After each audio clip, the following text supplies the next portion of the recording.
what's dangerous is when the universe pick you and you put on the magic glasses. There's rules that go with them. You can never take them off. You never see things that they're supposed to be. You see things as they are. And you can never force nobody else to wear them. So, Right. So the last thing he said is what? You can That never last part is force. huge. You can never force nobody else to wear them. That's Yep. Right. big. Yep. And so we spend a lot of time talking to people who don't have the glasses, and we're trying to force them to put them on. Right. Are And you? so I don't do that shit no more. you have to be more selective about the people that you engage with. Right. And so before you try to show them something, you got to make sure they got the glasses. Because if they don't have the glasses, it don't matter what you show them. They can't see shit. Get what I'm saying? Right? That's like trying to show But there's somebody. levels of fraudulent people who had like, and this is what I say about the corrective lenses, right? Because people could have the glasses, but their vision is on different tiers. You understand me? Whereas, Right.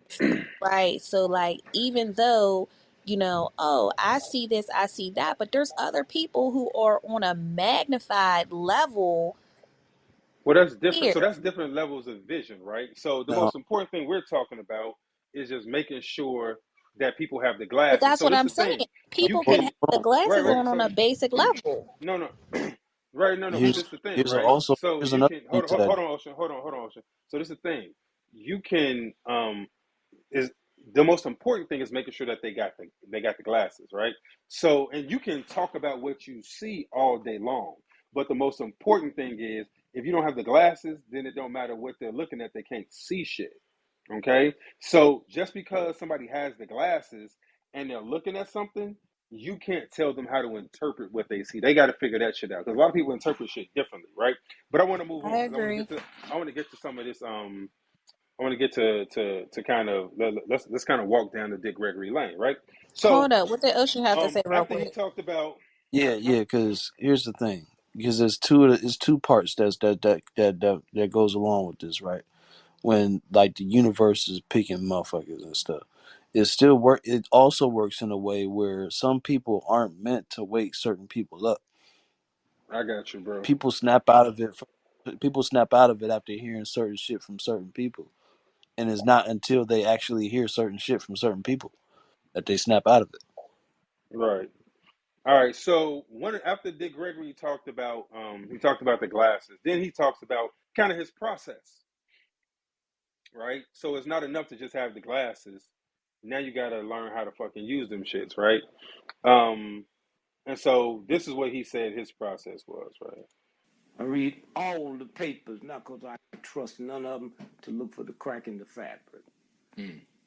You think a mighty nation like this would have the Washington Post and the New York Times and don't have CIA agents and FBI agents on? You think the evening news ain't got agents on there that we grew up with? We think they are. It's the game they play. Right there, right? So first thing is he's like, look, I read all the newspapers just to look for fucking glitches in the matrix, to see where the cracks in they fucking in their stories are, right? To see how they trying to fucking fool us, right? So it's not that he don't read the newspapers. No, I look at them through a specific lens because I know they're lying, but they lie in a specific way. Dude, I say that shit all the time. They lie in a specific way. They have a formula that they use to tell fucking lies, right? And then he alluded to something. He alluded to the fact that the CIA and the FBI that they have agents at newspapers and televisions. What's the name of that? What's the name of that fucking operation? Anybody remember it? Mockingbird? Paperclip? Mockingbird. Oh, Mockingbird. Operation Mockingbird. But they have them everywhere, not Right? just newscasts, It, but everywhere.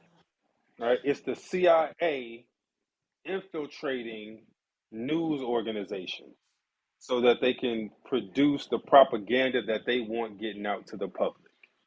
And So right basically, there, that's just literally every station is aligned. So a lot of the news stories, a lot of the times catchphrases and everything is consistent from, East Coast to West Coast. And, it's literally the same shit, maybe even in a different way, a different accent, a different dialect, but it's literally the same verbiage just on repeat. My question, though, when he says he reads the newspaper, what is he comparing it to? Like, for him to find the lies, is he comparing it to media? Like, what was the connect for that? So he's got all back channels with all sorts of information in it. And so he'll know like kind of what they're trying to do, or he'll have some information and then he'll look and see how that information is being presented in the goddamn newspaper. And so after a while, you don't even need the real information no more. Because if you know how somebody lies, then you know what they're not saying. You know what the fuck what everything that's going on. Right? You don't need nobody to tell you the truth. You can read the truth in the lie. Right? Once you know the formula, then everything else is just easy to read. It's kind of like when you when we was looking at that movie The Matrix, and these motherfuckers would be sitting up there staring at code on the screen, right? And so it's like, yo, from us watching the movie, we like, yo, what the fuck are these niggas looking at? But from their perspective, they understood what the code meant. You know what I'm saying? And so that's what he's saying. He's like, yo, he sees the newspapers in the same way that motherfuckers see the code in the Matrix. So he ain't got to compare it to shit, right? He's reading the code because that's how they operate. All right. Um. So that's him. That's him getting into Operation Mockingbird right there, right? And so, who's my man? Anderson Cooper, CIA agent, right? The CIA, they literally had people writing stories during the Iraq War and just printing them shit. The CIA was writing the stories and then they would just put them in the newspaper, right? They wrote them, then they would Well, just put them in the newspaper. I mean, I guess because I don't know, maybe it's just me. Maybe I'm not fluent in liar. Um, Mhm. so what is he comparing it to? Reading the newspaper? How is he knowing that what he's Right. reading is a lie? Because All right. So here, let me ask you this. what is the truth? Right. Like, where So is he getting the truth from? right. So I want you to think about this with Ari. Right. So Ari's what 3 years old, right? For 4, right? So Ari, you've only known Ari for 4 years, but um, do you know stuff? Can you tell what Ari's done, or what she's not saying by listening to the stuff that she is saying or what she has done? sometimes. Right. Exactly. Right. You don't need her to tell you anything. If you listen to what she's saying and you look at what she's doing, she tells you everything that she's done. Get what I'm saying? And so when you get fluent enough in reading people, because she'll do it the same time all the time, right? So the thing is, she's 4, so she's going to get better as she gets older. These people, they're at the zenith of what they do, and they have a formula, and they follow the formula. It's like Hollywood scripts; they're formulaic. If you watch enough movies, you already know how this shit's going in. There's only 1 or 3 things. Get what I'm saying? There aren't that many movies in So life. Yo. he basically uses the things that like his inside information and then pays attention to what's going on and seeing how it's going to be spun pretty But much, that's right? Right. what And I'm So it's the saying. putting it. thing. Right. So no. So you don't need inside information when you know the formula. So there's a formula to how things are done. Once you know the formula, you don't need any more inside information. You just can you know. Here, I'll give you an example. Okay. Um. So this is him talking about talking about the movie 12 Years a Slave. All right, this is him talking about the movie 12 Years a Slave, and then he's going to talk about the movie The Spook Who Sat by the Door. All right, so I want you to listen to this. Yeah, I look at 12 Years Slave as a trick, man. I didn't buy into that bullshit, you know. And the guy that said he wrote it, he didn't write it. I know that, you know. It's like somebody called me when, what's the guy, the spook that sit by the door, Greenleaf. He didn't write that. Well, let's take it real simple. How come he didn't do another book? See, I don't even believe the great book that sold The Invisible Man. I don't believe he wrote that. How you do one book that brilliant and can't do another one? I ain't buy that. About 45 years ago, I was in Paris. My phone rings.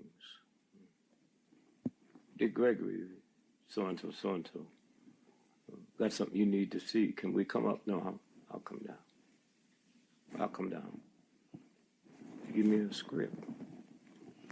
See, we'd like to leave this with you. Come back tomorrow and see what you think of it. I don't read nothing overnight for nobody. I started reading this, and I couldn't stop. It was called The Nigger That Sit by the Door. And I said, wow, man, what a, whew. This is yours. Man, is this some kind of trick? I put it out. And then somebody comes and he didn't write. No, so, oh, no, that's yours.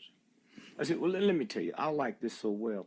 Let me read through it, and if I can make enough changes in it that I can feel that it's mine without changing it, then and I never called them back or talked back. And the next thing I know, I see this piece of shit coming out.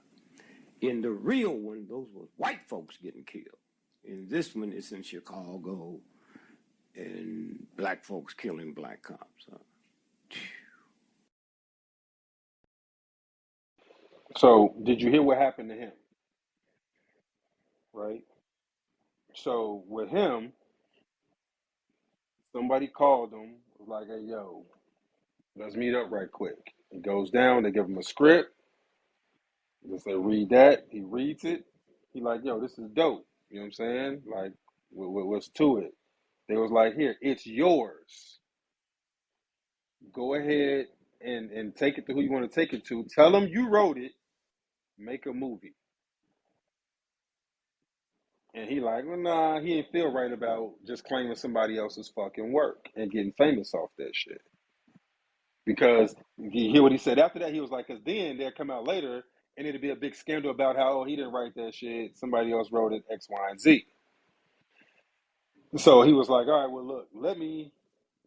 So he was bullshitting. He was like, well, let me just look and see if I can edit it enough to where, it feels like I wrote it or I made significant changes to where X, Y, and Z.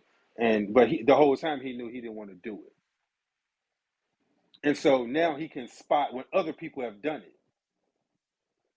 Right? He looks for other people like, oh no, nigga, you didn't write that book. Right?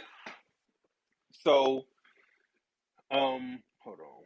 So so you get it, Jamila? I do. I mean, I have a level of understanding. Again, I want to see how this progresses. So I won't ask any more questions for a while, but Okay. yeah, there's So definitely still so questions. yeah, Because, yeah. I'm So very, even with but just to put it, I'm very suspect about him. no, Like that's fine. I've known people like him, but I've been very suspect about him because of so many things that he know. And I'm just like, Nah, so I got something for you. Hold on. So here, just keeping with this one though. So he talked about 12 years a slave. He was like, yeah, the nigga that wrote that, he didn't write that. I know he didn't write that shit. Get what I'm saying? And then he told you about the spook who sat by the door. That was his joint. Now listen to this. He's talking about somebody else who wrote a bestseller and made a movie. There's a white boy who wrote one of the best books on Africa, Harry Colander. Name of the book is The African. Kenta Kuta came out of his book. Huh? Out of his book. And you can tap up on your computer the trial in upstate New York where that federal judge made Alex Haley and the publisher pay Harry Colander $650,000 and publicly apologized to him. Alex Haley, another one who didn't write that shit. It was handed to him just for this reason. It was fucking handed to him. The script to Roots, which Alex Haley, somebody gave to Alex Haley, right? And it was like, no, it's yours. You go ahead and be great with it. He went and he went to go be great with it. And what happened? He got found out. And that's what Dick Gregory didn't want to happen to him. That's literally what he didn't want to happen to him. Which is why he told these motherfuckers, I'm cool. I'll call you, don't call me. Hey Solomon, but how factual you think that is, though? About the story, the spook who said about the door story? Or Not, the Alex Haley story? The Alex Haley story? no. I know the Alex story. That Alex Haley story is that's true. That's no secret. I'm just saying, as far as what he was spitting, as far as like, I don't want that to happen to me, and like, how factual is that? You know what I'm saying? Like, Hey, bruh. So this is what I'm gonna say. So I think as we listen to and as we go through all the stuff that he says, listen to stuff that he says that and the stuff that you know about, right? And so that's what I'm gonna do. Like the stuff that I don't know about is like, all right, I got stuff that I can prove, stuff that we can verify. He says a lot of that shit, and then he'll say something that we can't verify, right? So what's his accuracy on things that I can verify? Get what I'm saying? And so the more that accurate, make that makes sense, right? So what I'm saying is, like, things that we've heard before from other people, he just may be regurgitating a lot of shit that we've already heard.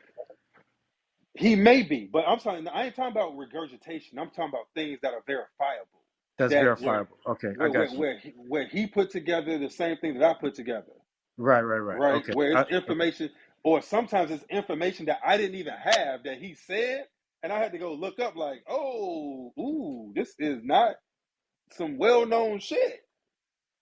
Okay, where he'll give you something, and so the more accurate he is about things that I can verify, the more credibility he has with things that I can't. And that's kind of how I function anyway. I get that, but also putting yourself in circles, certain circles, right, of with people that that knew that information, and he just was the one that came out with that information. He was bold enough to say it before anybody else said it. I mean, can we agree with that too? About that? Yeah, but I think, but it's something to be said about that, about a motherfucker who like, nah, I'm telling, nigga, that's Kanye's thing. Like, nigga, you tell me something, I'm telling, Right. and I fuck with Ye because of that shit. He's like, I oh fuck with no, that. I fuck with that too. I fuck with you know that. what I'm saying? A Yeah. nigga, he in a circle, he in circles when he gets information and he bring it back to the fam. Like, hey y'all, check this out. Come look at this. Right? That's what we be saying we want. Somebody who get in there and then come and be like, hey, yo, come look at this. So I have a question. So What? especially with regards to the fake books and like him seeing and knowing and then recognizing it later. So then what's the motivation? Were they trying to trap him specifically, or was that too early in his career and he just noticed the pattern and then could recognize it as it started happening later on throughout Hollywood? Like, what was the motivation to give somebody a script that wasn't yours and then you take claim to it, knowing that later you could be sued or you'd be found out. Right. So Miss I think Melody, that's the R. Kelly situation they were talking about earlier. They so. With so it's about control, right? So one, they be needing black faces. They need black people that they need black people that are influential that they can control, right? That's the shit that we're dealing with right now. All these black people that they give us are their people. These are the people that they fucking got something on that they control. And so they need people that they can control. That's the whole thing about the Hollywood rituals and all that shit. It's about proving that, yo, you'll do what we say and that we can control you. So That, was he they so let's let me ask you this. He may have been put in that place. maybe.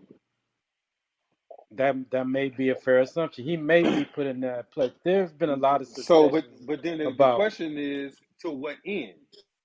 Because to the very end, to this nigga's dying day, he kept it a stack. What did what did he serve as? Like when did he lead us a fucking stray? So what would you consider him as then? Would he be considered a leader? What would you consider Dick Gregory? My And man he's a town crier giving up the whole ghost because he was saying shit that didn't nobody know nothing about, and he's been dead on balls accurate for years. And to his dying day, he's been the same nigga. so what's the difference between him and Malcolm X? Because Nothing. they both was around at the same time, but the stories are different. The stories maybe have a little different, right? So, Uh, you know what I'm gonna tell you? The same thing, the same difference between Malcolm and fucking Farrakhan, right? Which is Malcolm was trying to do things, and the crossing the line is when you try to do shit. So you can say what you want, nigga. Farrakhan says the realest shit going most of the time, right? But it's when you try to do shit, when you actively try to do shit, then and, that's when you cross the line. and so So that's Dick what I'm Gregory, so that's what I'm saying. So yeah, so Dick Gregory, his job, he's a comedian. He gets on stage and he says things. right, So he saw his job is to bring this shit to the people, in the form of jokes, right? So a lot of the shit that he said, he put in his stand up. So he was like, nigga, I know shit, I'm telling. And I'm telling in the way that he told it, a lot of times was jokes, but sometimes nigga he'd just sit down and tell it to you straight to your fucking face, no fucking chaser, right? And like I said, he never switched up. You can't ask for too much more than that. But for a motherfucker, for this nigga been in show business his whole life and he never switched up, what's the long term play? That's my question. If Dick Gregory is a goddamn turncoat, what was the fucking play? Because he never switched up. he never switched up. Neither did Malcolm. What's the difference? You got actions. Malcolm You was got organizing actions, and then action. That's the then you got difference. you got actions, and then you got words, Right. So Malcolm was right? organizing shit. So he made speeches and he got an organization. And his organization he was doing shit. That's the difference right there. My thing is, as a community, as our black culture, were we listening to Dick Gregory for real? So again, if you ain't got the glasses, then So no, because the shit he said was off the fucking I wall. think to Chocolate's point, it's one of those things where you say certain shit that's some real shit, and then you have motherfucker you say it in such a way where it's motherfuckers laugh it off, and you know what I'm saying. A lot of cats when it comes to shit like that, when you laugh the shit off, it kind of like passes through to where there's no filter on it, and it you may catch it, but you're gonna forget about that shit for real. You're not Right. you're It's just like not, on you're not TikToks and necessarily shit gonna be when like, when they oh, say on TikToks when they say, "Oh, this is just for entertainment purposes only," and then they tell you the realest shit you've never heard in your life, but they said it for entertainment purposes only. This ain't real. That's that was Dick Gregory for entertainment purposes only, and then he just gave you some real shit. He's Right. a jester. He's a I would jester. say it was It's nothing just that was for telling you. far fetched. Some things may have been a little outlandish, but he was straight cut, no chaser. I will say that. You know what I'm saying? And that's why I was just trying to figure out the difference because I know what I see through my lens and your perspective, what you see through your lens, Linnell, we could have on the same type of glasses, but the lenses are different. I get that. You know what I'm saying? So I was just trying to weed out what's the separation, what you know what I'm saying, between him saying something, Malcolm saying something, and I guess it's the action. It's the action, and the other thing is, um, Malcolm that Malcolm say like it was some like he was on it. He had a different agenda. Dick Gregory was talking about everything: health, entertainment, politics, goddamn it, street shit. Like he was talking about everything because he had all kinds of fucking information, right? And so he had his lane, and he just lived there, and he went crazy in that shit. And He that's went what I fucking think. That's crazy what in it. that's what exactly what happened because I'm old enough to. I mean, I've gone to a couple of Dick Gregory stand up, shows. And dude, I mean, yeah, you're right. You know what I'm saying? This dude, once upon a time, was a big boy. You know what I'm saying? He was overweight, and then I seen the transition from him going from overweight, kicking the hell shit. You know what I'm saying? Comedian and all that. And yeah, like you say, he found the lane, and he was good at what in that he was comfortable in what he was doing. I will say that. You know what I'm saying? I don't know, man. It's just he was kicking that shit, bro. You know, and a lot of that shit was outlandish. I mean, I don't know. Mm-hmm. The Hey, jester so telling you the truth isn't gonna pull most people to start digging. right. Um. Oh, so somebody else. I thought I had the audio. I can't fucking find it. But another author that he said didn't write that shit. Harry Potter. He's like, yo, that. He's like that lady ain't wrote that shit. I was like, yo, hey, yo. He's like, nah, she didn't write it. He said somebody gave that shit to her ass. They gave it to her. So yeah. But I wish I had that audio. I forgot to grab that audio. All right. Like I said, Dick got into a lot of stuff. Did the author say anything back? No, nobody said shit back. Was so you think was Gregory Sabi before Sabi? Nah. So Sadie, Dick Gregory was around before Sadie, and he That's what kicked that's what I'm saying. So was he Sabi yeah. before Sabi? Sadie was strictly on health though. He ain't venturing into everything else. Like Dick Gregory got into every fucking thing, every fucking thing. Here, let me see. So while you're looking for that, Linnell, like Mhm. that's a big deal. Like I don't want to just let you skate over that. So he's claiming that Harry Potter wasn't written by the author that got all the money, the J.R. Tolkien, multi-million right, right, dollars. yeah. So J.K. Rowling, I'm so sorry, J.K. Rowling. yeah, I was gonna say, wasn't it Jay? Okay. So if he was slandering the author, you would think that they would say something. So the fact that they just, are you saying they just brushed it under, no big deal, we're just going to ignore him? Or he Mm-hmm. just didn't, he said it so matter of fact and absent-minded, they figured, oh, a small sector of people are listening, it's not going to go mainstream. Yeah, you know Like, what? I'm trying to figure out how you ignore that. Hey, yo. He said the 12 years a slave dude, like, he didn't write that shit. Hey, with Dick Gregory, I wouldn't put nothing past that nigga. Because he be having receipts. So I wouldn't put And that's a nothing fact. And past that's that what I'm nigga. saying. He was in those circles, bro. He had the receipts. He wasn't saying shit just to, I mean, he's a comedian, so he's naturally funny. But I'm saying like, that shit he was saying was on point. Well, here's the thing.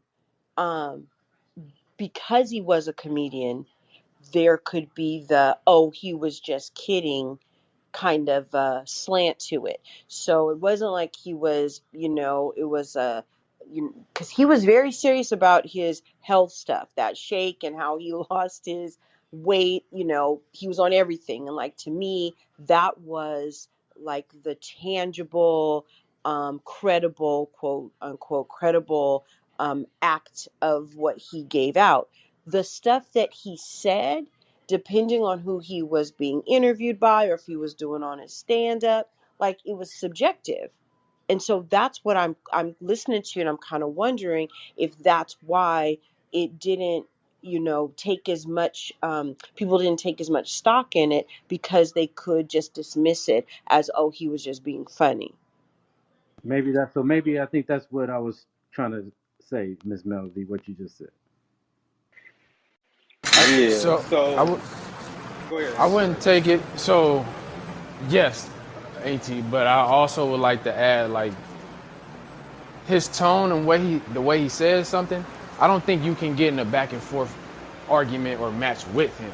You know what I'm saying? And so when Solomon says he had receipts, like with him, all he gonna do is put out the receipts, talk shit to you, and embarrass you, to where like you ain't gonna want to argue back with him. And so I feel like that's why some people had to just ignore him, because he was so powerful, meaning the information that he had. But I do feel like as he started to get older, I'm not gonna say they started to dismiss him as a crazy man, but it was just like, man, you gotta let this dude talk and just like go away. And I wonder if it's all timing. So obviously, him saying these things, you know, if he had said it today, where it could have been, TikToked and on, it's not last like an old person on the TikTok, no, but just out there more readily and quickly, maybe people would have received it differently than in the way that it was presented in that sort of middle time zone where it was still television and radio versus, it coming. Because when did he die? He died what? When did he die, Linnell? I think it was He 2 years died ago, like wasn't it? 2 years ago. Yeah. Yeah. Like Oh, so that's no, he had time 2017. to be out there. So then people are just dismissing him as crazy then in the last 5 years? Like if yeah. you go ahead, bro. They always looked at him like that. I believe. So like I said, so this the thing.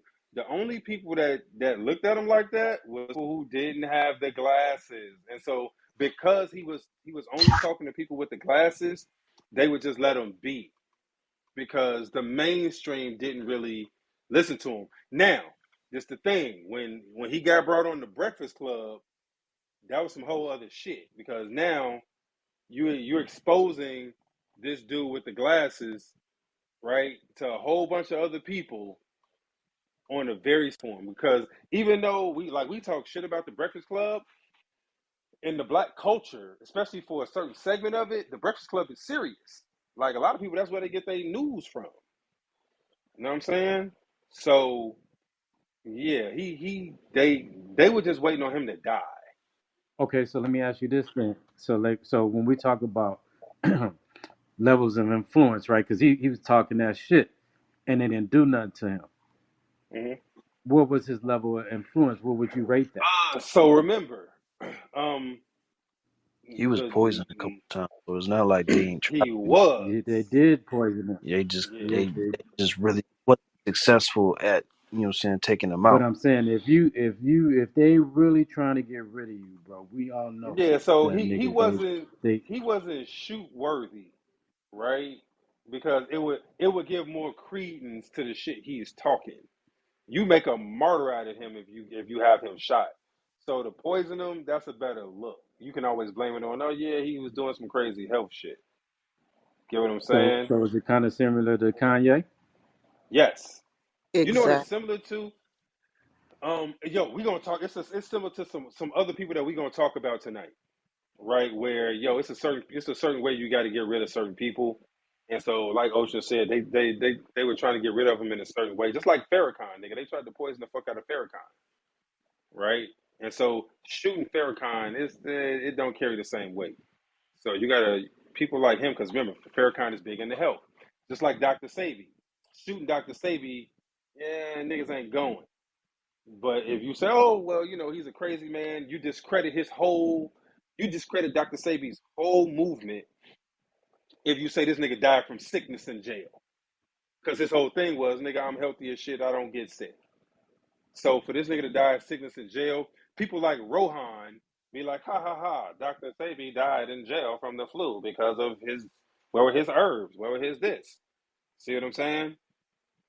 And so doing people like that in a certain way, that's how they operate.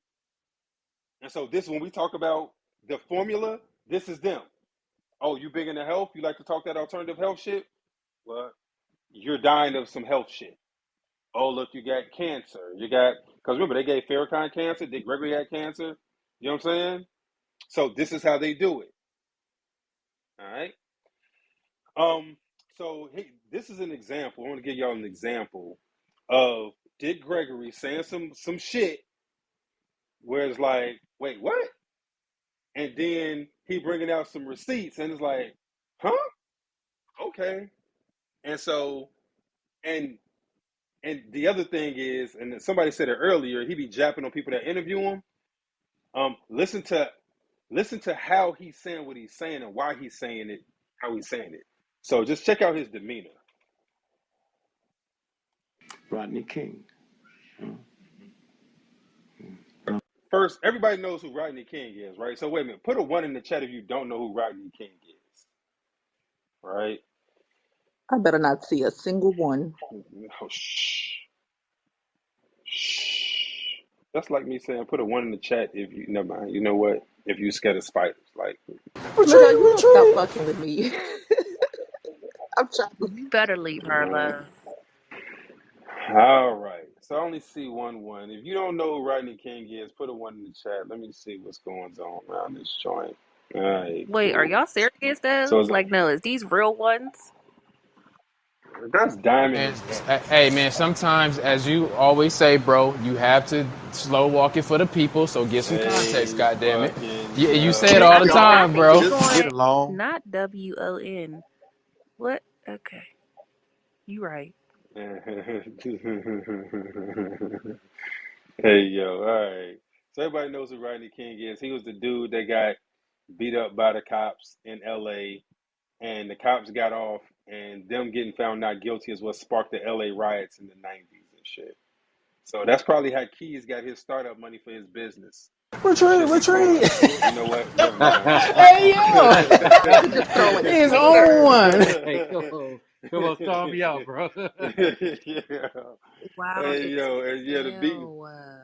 Yo, yeah, and so this is the first time in history that a beating like that by the cops was caught on camera. It was caught on camera. All right. And it was shown to the world. Like everybody in the world saw this motherfucker get his ass beat on camera. Keys, you sold the footage, bro.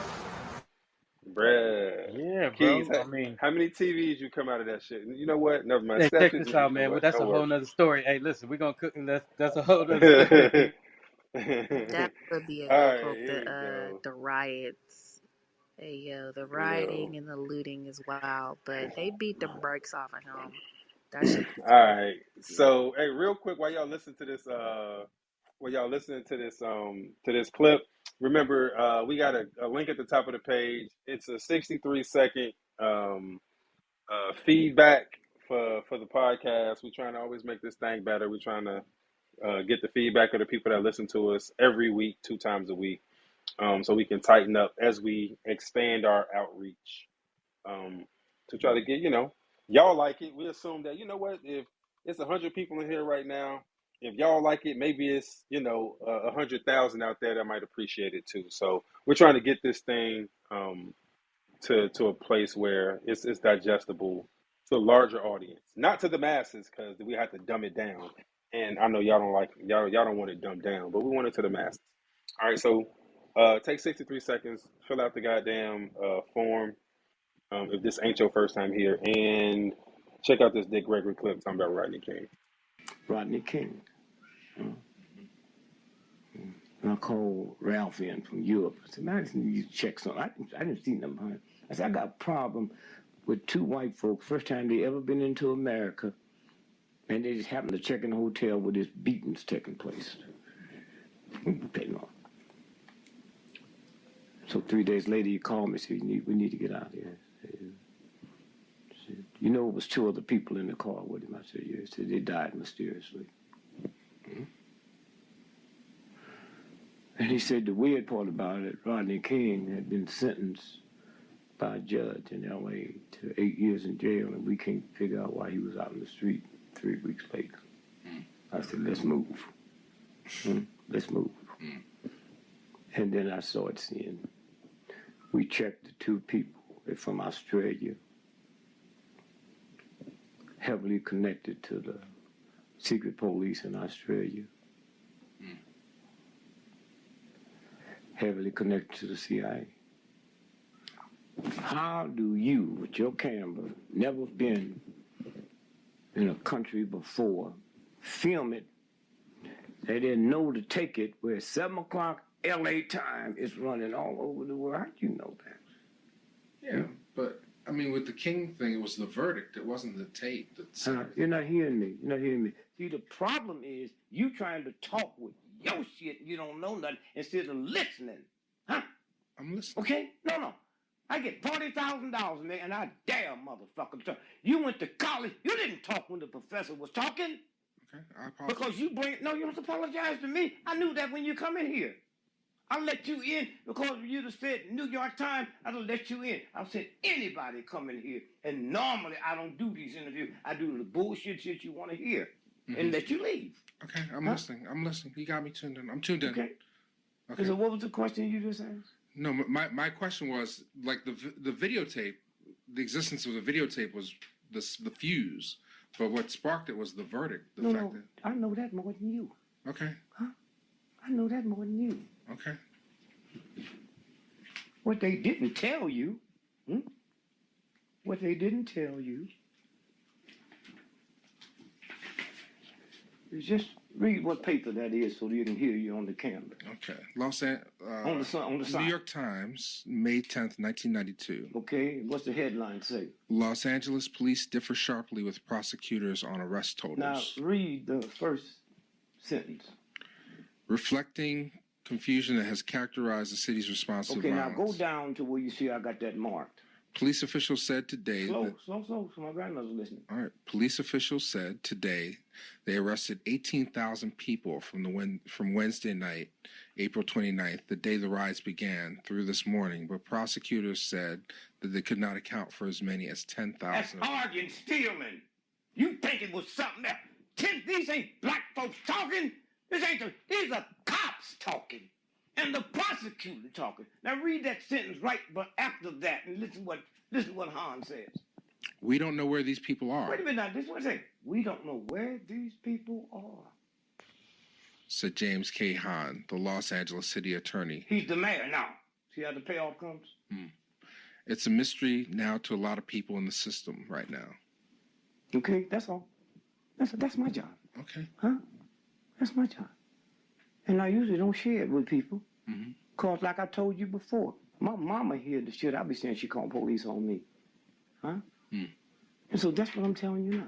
So about 6 months ago, I'm in L.A. and Carl Nelson, who invented on the Stevie Wonder station, he invented the morning show, the biggest show in L.A., talk show. And so then he left and went to Florida. So now he's back out there celebrating the 20th anniversary of that show. So I go on Friday, just talking, and I was out there for something. And he said, Dick, you be here Monday, you ought to come in. I'm interviewing Rodney King. He got a new book coming out, so you better do it quick, because he'd be dead before the week's over. Wow. How did I know? Because I got the information. The woman in the house where he died, his girlfriend, she was one of the jewelers when he got that $3 million kick out. Okay? And the neighbors said they heard screaming and hollering. They said, you say he just drowned. A brother who can't swim don't put no swimming pool in his house. And so what I'm saying is when you know this, you can smell it. and then you see it. Right. And so you look at it. Mm-hmm.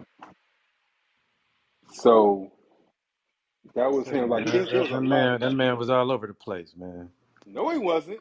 No, he Man, was he not. was Yeah, the all fuck over he the place. was. Hell He nah, was bro. was. Y'all gotta Man, he was. listen.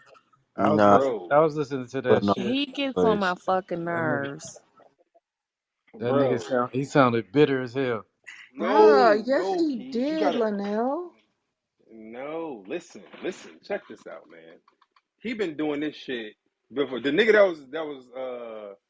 that was fucking interviewing him. That nigga was probably maybe late 30s. You know what I'm saying? And fucking Dick Wait, you Gregory went been out. doing I this didn't hear. shit You since said the nigga that was interviewing him was what? the nigga that was interviewing him was probably in his late 30s. You know what I'm saying? So Maybe that late means he doesn't need 30s. to be Dick, respected? no, nigga. It means that Dick Gregory been doing this shit longer than he been alive. He's like, look, you go to school, when a professor talking, you shut the fuck up. Nigga, I know this. I talk, you listen. I ain't ask you what the Okay. fuck you think. You know what I'm saying?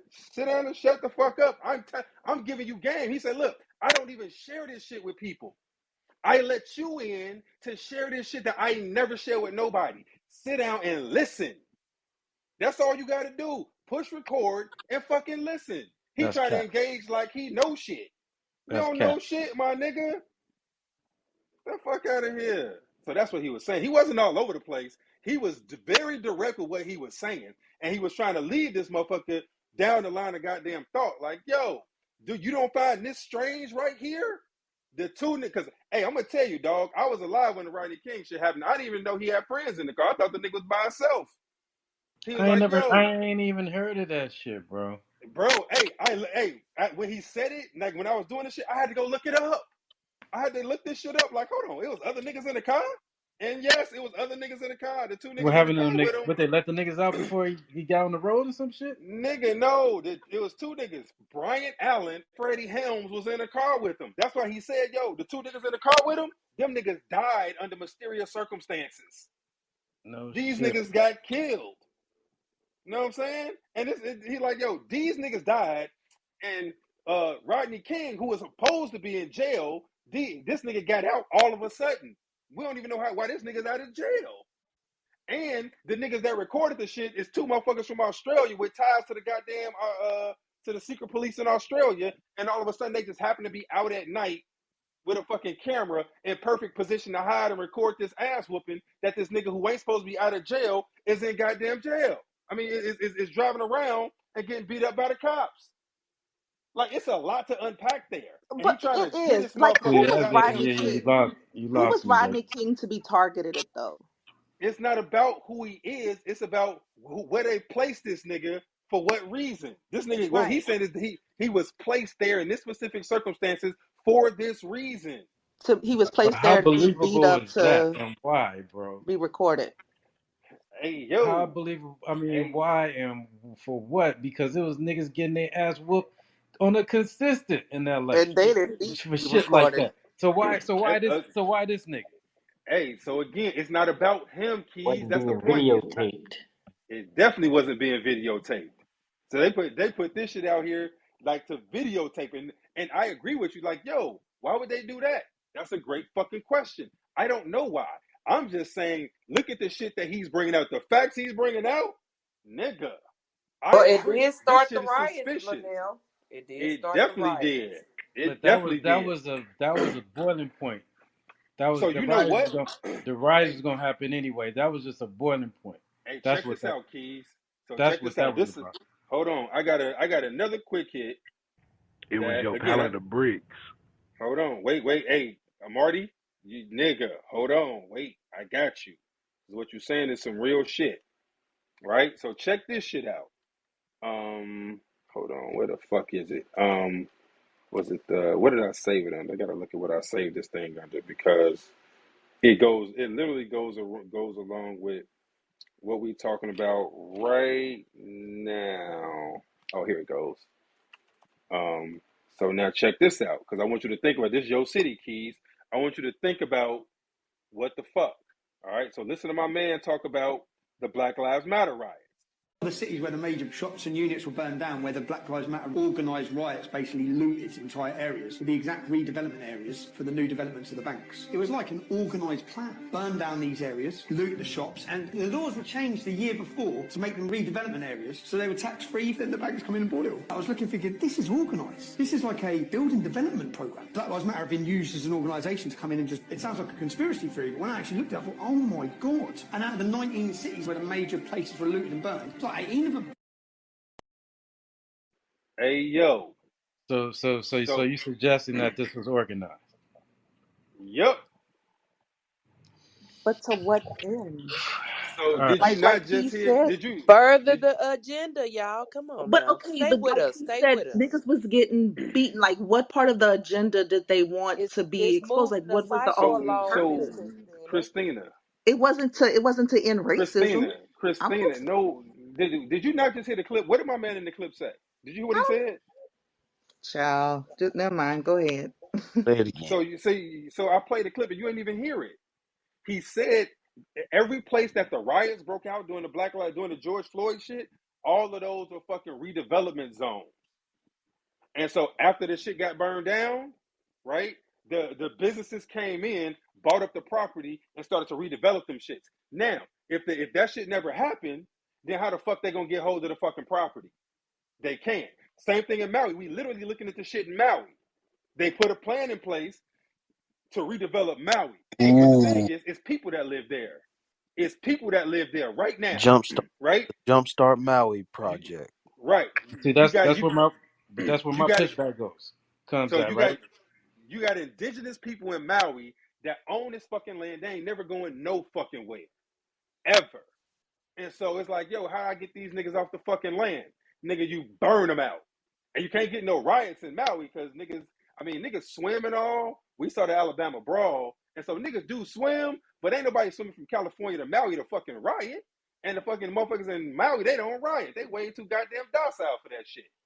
So what we do, nigga, energy weapon that shit. Right? The same outcome. It burned down, the property burned down, same outcome. It's just it happened a little differently. I just put one of the articles for the Jumpstart Maui project in the chat. Right. This So number. if you're looking at well shit, we want to do some shit with LA, we want to redesign it, we want to change some ownership of the land because we got some plans for it.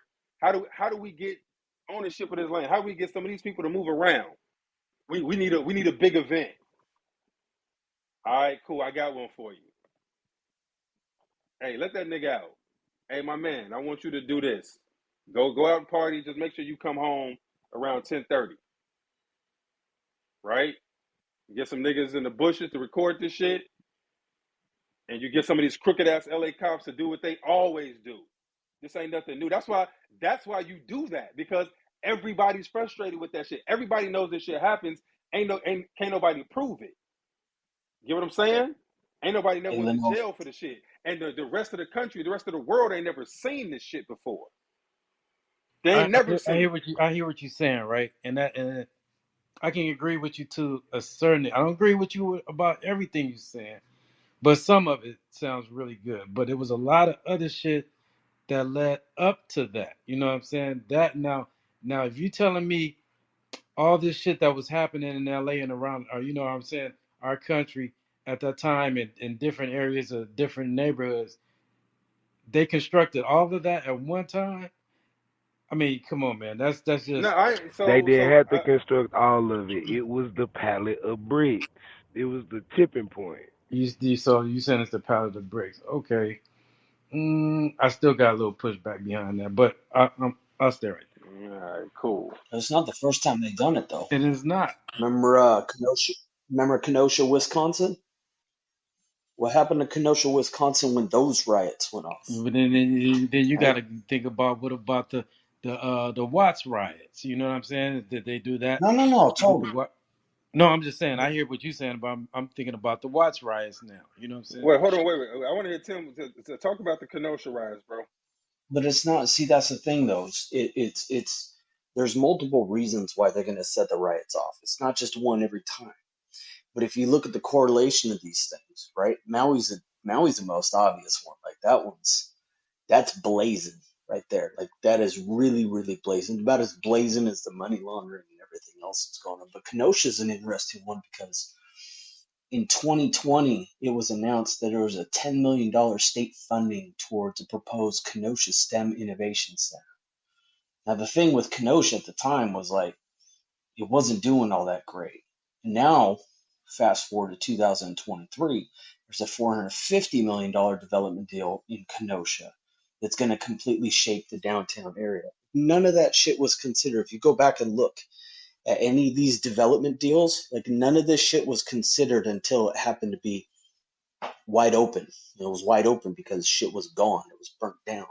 Like the planning for all these things. I'm okay. So let me give you one example. My uncle, I can say this now because he's passed, so he doesn't give a shit.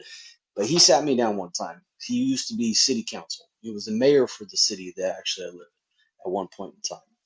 He had sat me down and we were talking about the development because the area of downtown Concord that they were working on was getting redone. They were redoing all the front face work of all the buildings, right? And then down this one strip was like this old strip mall that had been there since like the 50s. And it looked like it'd been run down and never really retouched. Some people moved in and did some shit, but they really didn't. The city went to that property and they said, here's the deal. We're either going to raise up the taxes and the fees to maintain any type of business in here unless you, the store owner or property owner, completely redoes this whole entire front face. Like the entire building's got to redone, the awnings, the signage, the parking lot, everything. You either got to get it up or it's out. We're going to take it. And what he explained to me very simply, because he got out of it, he retired, he was done, he didn't want anything to do with politics or any of that shit. He said, here's what's going to happen. The next 10 years, you're going to see the entire bit of downtown all completely redone, and it's going to spread out and spread out and spread out. It's a natural gentrification, but the way that it went down is they ran down the price of everything they could, short of, and I shit you not, he said it very simply, short of lighting everything on fire, we're going to run down the value of absolutely everything. Because what it will allow us to do is to come in and redevelop it. And it's the only way that it can be done without, again, burning it down. Now they did. The entire thing. It pushed all of Section 8 out. It pushed anything out that was low income. It pushed out all of the shit, all the subsidies. It pushed out all the owners that couldn't afford anything. They pushed out, pushed it out, pushed it out, and they redeveloped. And he said, any time that you see something that looks a little fucked up when it comes to planning, whether it's citywide, statewide, whether it's this, that, or the other, he says, real simple. Go find the development deal that's being proposed in the event that the land either comes open or that's already on the books and being submitted for consideration. All of it has to be public.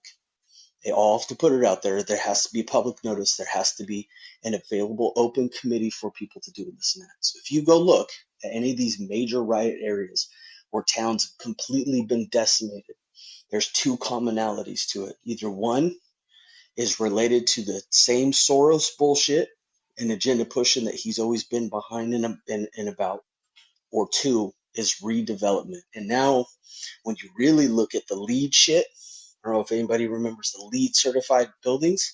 That was the very beginnings, the very early beginnings of the 2030, 2050 vision shit.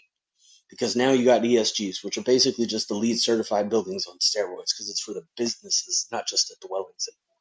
But the real simple thing is, look at any of these fires, any of these riots, any of the burnt down riots, decimated areas. Look and see what the development deal is that's behind it, and that'll tell you which way it is. If it was more agenda pushing for social structure and engineering, or if it was for bringing in 15-minute cities, new tech, and redevelopment, gentrification, everything else is one of the two. But the development deal is always there. That's how you can spot Good shit, son. Yeah, bro. So, dude, Dick Gregory laid out a lot. Like in that clip, like he was bringing a lot of shit together, right? And he was trying to give my man a blueprint on how to fucking deal with a motherfucker dropping jewels. Like, hey, my man, I'm up here dropping jewels. I'm talking while you talking. Hey, I can't like, yeah. So when we having conversations and somebody who don't know nothing, just imagine somebody coming in this room and they don't know nothing about no conspiracies at all, and they start trying to tell y'all about 9/11, how 19 terrorists, hijacked some planes and shit. And then they be like, man, you think that's right? And then y'all get to breaking down. No, well, you got to look at this, you got to look at that. And then while motherfucking you talking about all the shit that you done goddamn learned over all these years, they try to tell you some shit that ain't true. You're like, man, what the fuck, man? You don't shut the fuck up and listen? Shh. But Trying to learn you something, youngin'. he wasn't saying that though. The interviewer wasn't saying that. He Hey, was man, Dick Gregory was like, bro, come on, man. shut up Let me tell the and story. listen. Yeah, He was but you trying to tell him, you shut can't. up and If listen. I'm interviewing you, you got to give me. I gotta be able to have some type of pushback. You know what I'm saying? Like, No, you You don't. interrupted him yeah, with a my nigga. dumbass question. Bruh, That I wasn't a swear to dumbass God. question because he all he said was that, bro, the reason why this shit got popped off is because of the verdict. And you know what I'm saying? You could hear his level of voice change when he said that shit. So it wasn't Bruh. what he was saying wasn't So, wrong. hey, no. So this the thing, Keys. God damn it. Um, why did the Black Lives Matter protest turn into riots? Because they had outsiders come in and spark that shit off. Exactly. If that shit wasn't organic, it was intended to be a riot. So they needed to get people out there so that they could put their operatives out there to start a fucking riot. So the question is, did the same shit happen in LA? Was motherfuckers out there pissed off, and then motherfuckers went out there and was like, all right, we got them here. Now let's start throwing bricks. Let's break some windows. Once that shit starts, everybody joins in. And so this motherfucker talking about, well, yeah, it was really the riots that did it. Like, nigga, if you don't shut the fuck up with your simpleton ass, I'm telling you shit. I'm telling you shit. The shit you think you know ain't shit. Keys, Shut up and listen. did they have bricks show up in your hood like they had guns show up in the hood too during that time? Where Keys at? But now Keys on mute. Oh, all right. Where he at? Is he there? What'd you say? No, he there. I said, did they have bricks magically show up in your hood like they used to have the guns magically show up in the hood? I mean, shit ain't nothing really magically show up, bro. Like, you know what I'm saying? Like, Lucky it, Charms in this bitch. nigga, yeah, I mean, you know what I'm saying? It's LA. Shit, everything popped off in LA at the time. You know what I'm saying? I mean, it's a lot to unpack. I hear what y'all It saying. is. It is. It's a lot. I And agree. I hear too, and I could kind of see, I'm processing. I could kind of see, what y'all And saying. Keys, have you even stopped to think like, well, maybe this shit, maybe it was some nefarious shit to the shit we was doing back then. Maybe y'all came across it too easy. Have you ever thought about that? Maybe it was too easy. How the fuck did we get that shit that easy? You know what I I know mean? them trains used to stop like a motherfucker. Nigga used to rob the fuck out them hoes. Hmm. Allegedly. Um. Yeah, man. So when it comes to Dick Gregory, um, so I know people be like, well, he be all over the place. No, he don't. He don't. So and I understand that shit because he got a lot of shit in his head, and he's trying to impart a lot of information like while telling the story, and so I can see why like you'll be like, oh man, he's just all over the place. Nah, he ain't. I hear him, and he's trying to give it to him, but it's a lot there, and you only got so many goddamn words, right? And it takes a lot to give somebody context, because the most important thing that you need to understand all of this shit is context, and so that's the toughest thing to give somebody. Once you give somebody the context, it's easy for them to understand the mechanics. And so that's where we struggle when it comes to communicating ideas, is giving the context for things. So we got to get a context, all right? And he be trying to get context. You know what I mean? He be fucking up the words and shit.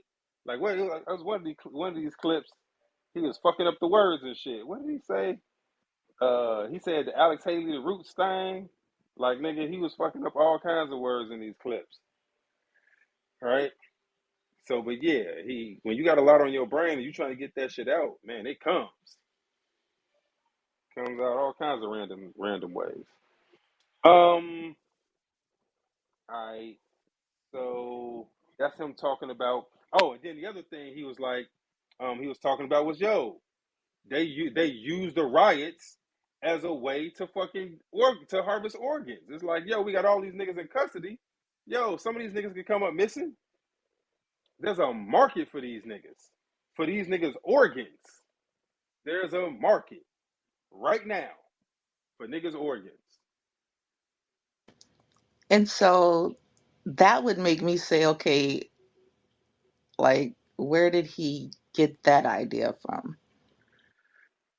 About organ harvesting? Yeah, like them taking it from inmates in the, in caught up in the system or whatever.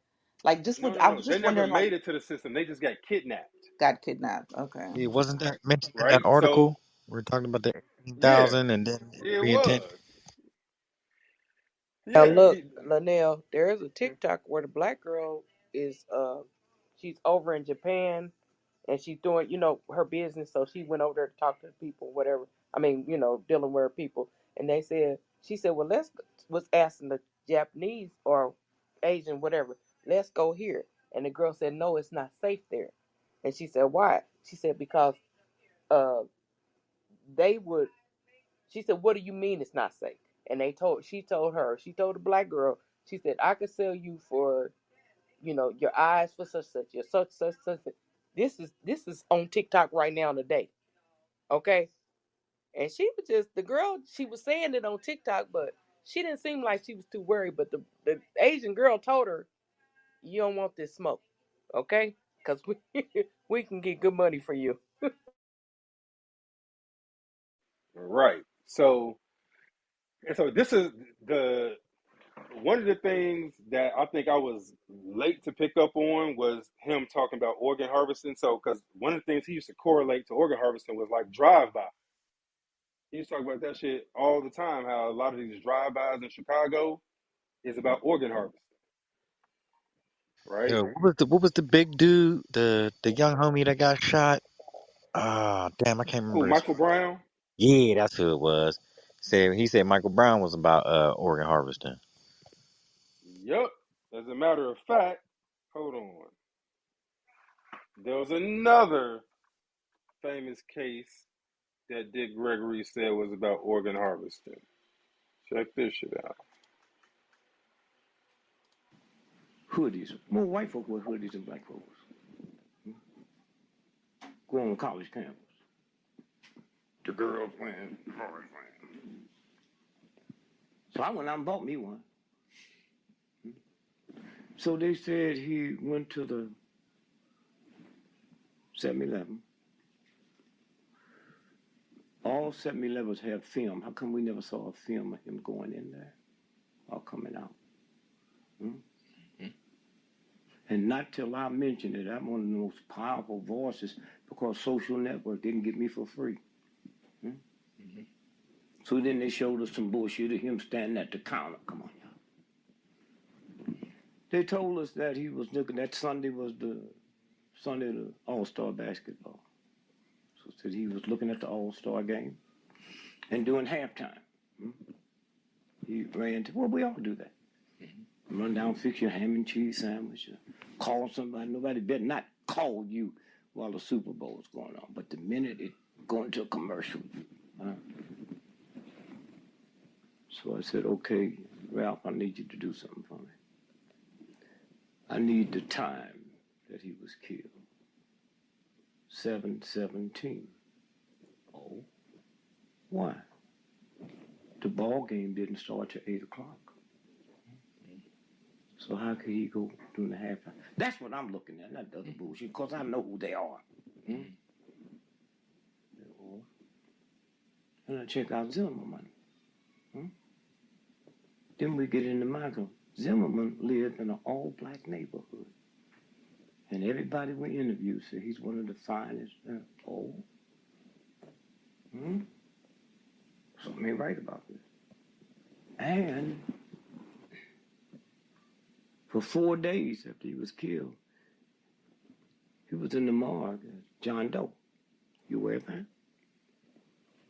Well, John Doe. Okay. We're in a predominantly white town. So how many black folks you get there at that morgue? And sit there 4 days? Killed on Sunday. So what happens is Monday morning, killed Sunday. 5 cops, they've all been fired. And chaplain came by the house where his daddy was living with his girlfriend and brought him a picture. And he identified him on Monday, but he still laid in that morgue for 3 days. As a John Doe. Mama calling the police station, they got him listed as a missing person. 3 days. And then you ask yourself a question. There's something ain't right about this. So the undertaker from Miami, where the son lived, came and picked up the body.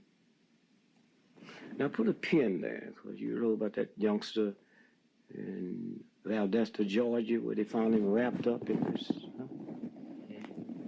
The same undertaker handled his body. Oh, from Florida? All the black undertakers we have, we still got them because white folks wouldn't handle you.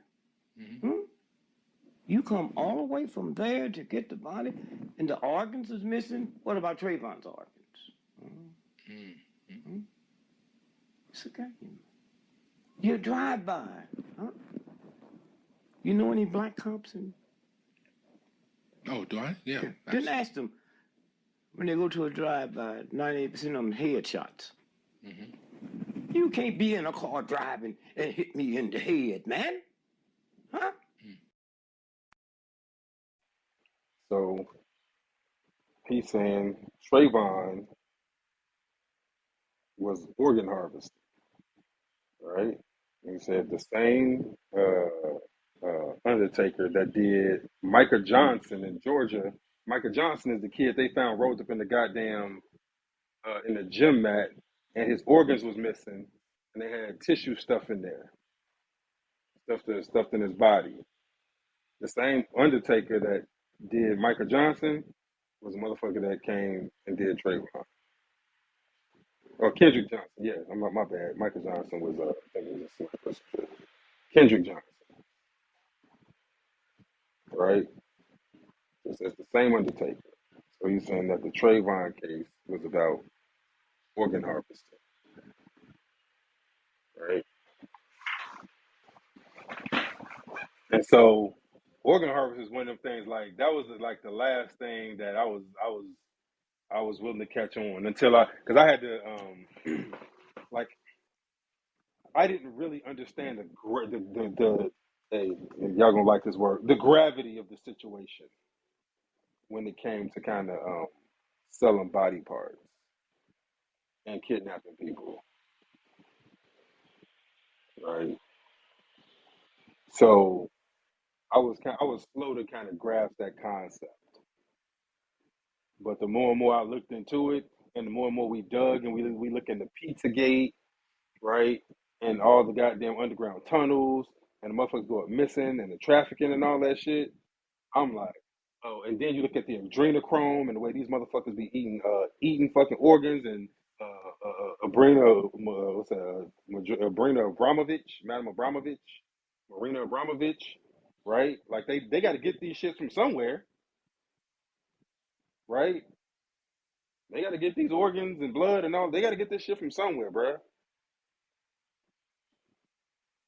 Then we did a whole Finger Lakes cook where we see these. They keep track of goddamn it, thousands of kids' blood types. So the more and more I study and information I come across, the more I'm like, hey man, this nigga Dick Gregory might have been on to something, yo. He might be on to something with this one, right? Tim Floyd said human trafficking is the largest business and most profitable above drugs and then guns. All right. So when he was saying organ traffic, organ harvesting all these years, I was like, I don't know. Now I'm like, okay, okay. I gotta open my brain up. Just like I be telling people, yo, stop trying to make the subject matter shrink to your understanding. Instead, open your fucking mind up to where you can understand what's going on, right? Expand your thoughts, expand your ability to comprehend shit. I had to expand my ability to comprehend what the fuck was going on. Which I'm when like, you said that, Linnell, it made me think all the gangs and shit, all that shit everywhere. New York, everywhere. They doing the same thing. All that shit is it's not gangs, like you said, the drive-bys and shit. It's mm-hmm, organs, motherfuckers think the other guy did it. And mm-hmm, sometimes they did, sometimes they didn't. Sometimes it was them exactly, getting that money. Yes. exactly. Hmm. Yup, get them to the hospital. Once you get them to the hospital, that's all they need. Remember, the secondary locations where they need you at. So that gunshot is just to get them to the hospital. Even if they don't kill them, just get them to the hospital. We got them. They just need to get you there. All of a sudden, bullet travel. You fucking went to a cardiac arrest. Goddamn, you had some sort of complication, right? Organs gone. Point seen, organ gone. And H Man, was an organ harvest too. hey fucking yo. They took her while she was still alive. Yeah, she tried to jump out the gurney. Them motherfuckers put her back on that shit and shoved her ass in the ambulance. Hell yeah. Wait, who Hell did you yeah. say? And And hey. and H. Oh, And when you saw Mm-hmm. that ring camera, you heard her screaming down the street, so she wasn't controlling her own car. You know Hell what I'm saying? no. Yeah, that was That was Ellen's remote ex girlfriend. control. Yep. Yeah, my man All by Design said that's a hit job. Agreed. Miss Melody, Atlanta Child Murders, Organ Harvesting 2, might be. Might fucking be.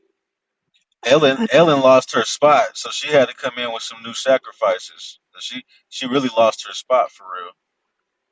Mm-hmm. So she had to sacrifice her motherfucking DJ and her girlfriend. Motherfucking stay on the list. And you know, with Yeah. the organ harvesting, I think when Dick Gregory came out with it, it sounded quite far fetched. But if you watch now and you look at a lot of these films that have come out, like Squid Games and Get Out and other ones, it has a theme of organ harvesting. So when he was saying it, it seemed quite outlandish and out there. But as time's gone by, it just seems more like, well, yeah, that's possible. Hey, y'all 100%. remember that movie with John Leguizamo? Linnell, you probably remember John Leguizamo a while ago. I forgot The Pest, and he Yeah. met the dude, the German dude that was hunting people on his island. Remember that? Yep. Yep. I And remember that then shit. and then the other one with Ice T. Ice T went to the island and they Surviving started the hunting him. game.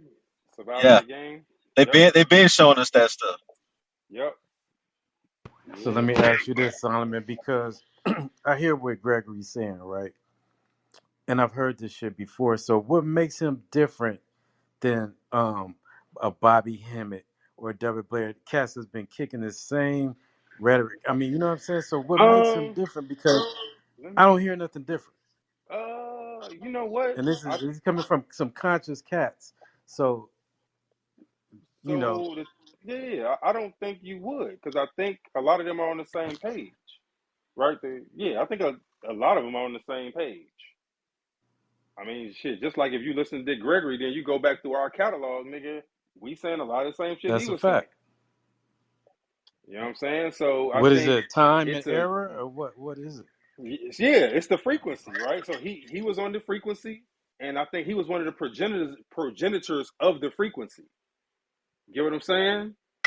So I think he was one of the first ones. I can't think of anybody before him who was notoriously just putting this shit out there I like can't that. either. Cause how old was he when he passed away? How old was Gregory? Dick was in his 80s. He was mid 80s. Okay, so yeah, yeah. You know what I'm saying? He was one of the progenitors of the frequency, and then people like Delbert Blair and Bobby Hemmett, they picked up on it. Mm-hmm. I guarantee them niggas knew him or knew of him and studied the shit and all that shit. Yeah. You know what I'm saying? They picked up on the frequency like, yo, he's the shit he's saying, I fucks with. We need to say, y'all need to hear this. Hey, y'all come listen to this. And Hey, yo, I want then, to wait this up. I want to wait this up real quick. Yo, I don't yeah. think people putting two and two together when it comes down to this globalist bankers. So if you even type globalist banker in Google, just look at the first 10 hits you get. And at the end of the day, these are the people that's been doing a lot of this stuff. The synagogue of Satan, the fake Jews, the ones that told you they're the synagogue of Satan in their own Freemasonic esoteric playbook. You know what I'm saying? So, like, they tell you a lot of the truths amidst the lies, and the whole idea of slavery, the whole idea of human trafficking, comes from them. It comes from that same book. Mm-hmm. Yeah, but so like the stuff that Dick was saying, yo, it's meant to reverberate, right? When the shit is the truth, it's gonna resonate with people who are on the frequency. Get what I'm saying? So yeah, it's not that he's different. It's just that he's the progenitor of it, and it's a wave. Think about that goddamn. Think about a still pond, right? You take a big ass goddamn a rock, and you throw it out in the center of that pond, and you're gonna see the wave ripple out. So he's the rock in the pond, and you're talking about the waves, and we're a part of that shit. You know what I'm saying? We're a part of the wave because we trying to get the same information out there. Like, hey, yo, check this out. Um, let's see what else he was kicking some shit on. All right. So is Jamila still up or she gone? So Oh, when, huh? she gone. Oh, okay. Because when she was like, well, how he get this information and this, that, and the other, and you know, where this information come from and all of that shit. I want you to listen to this and tell me what y'all think. Which one was this? Oh, this was this one. Um, yeah, Gregory. Yo. Oh, here it goes.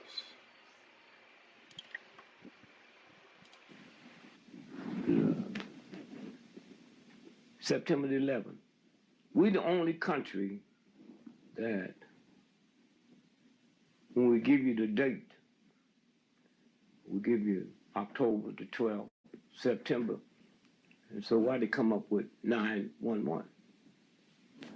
That's the emergency call. So anytime you say it, you tell your brain to be scared. That's where they are. That's how close, how much research they've done. Right? So I'm in New York, September the 10th, September 11th.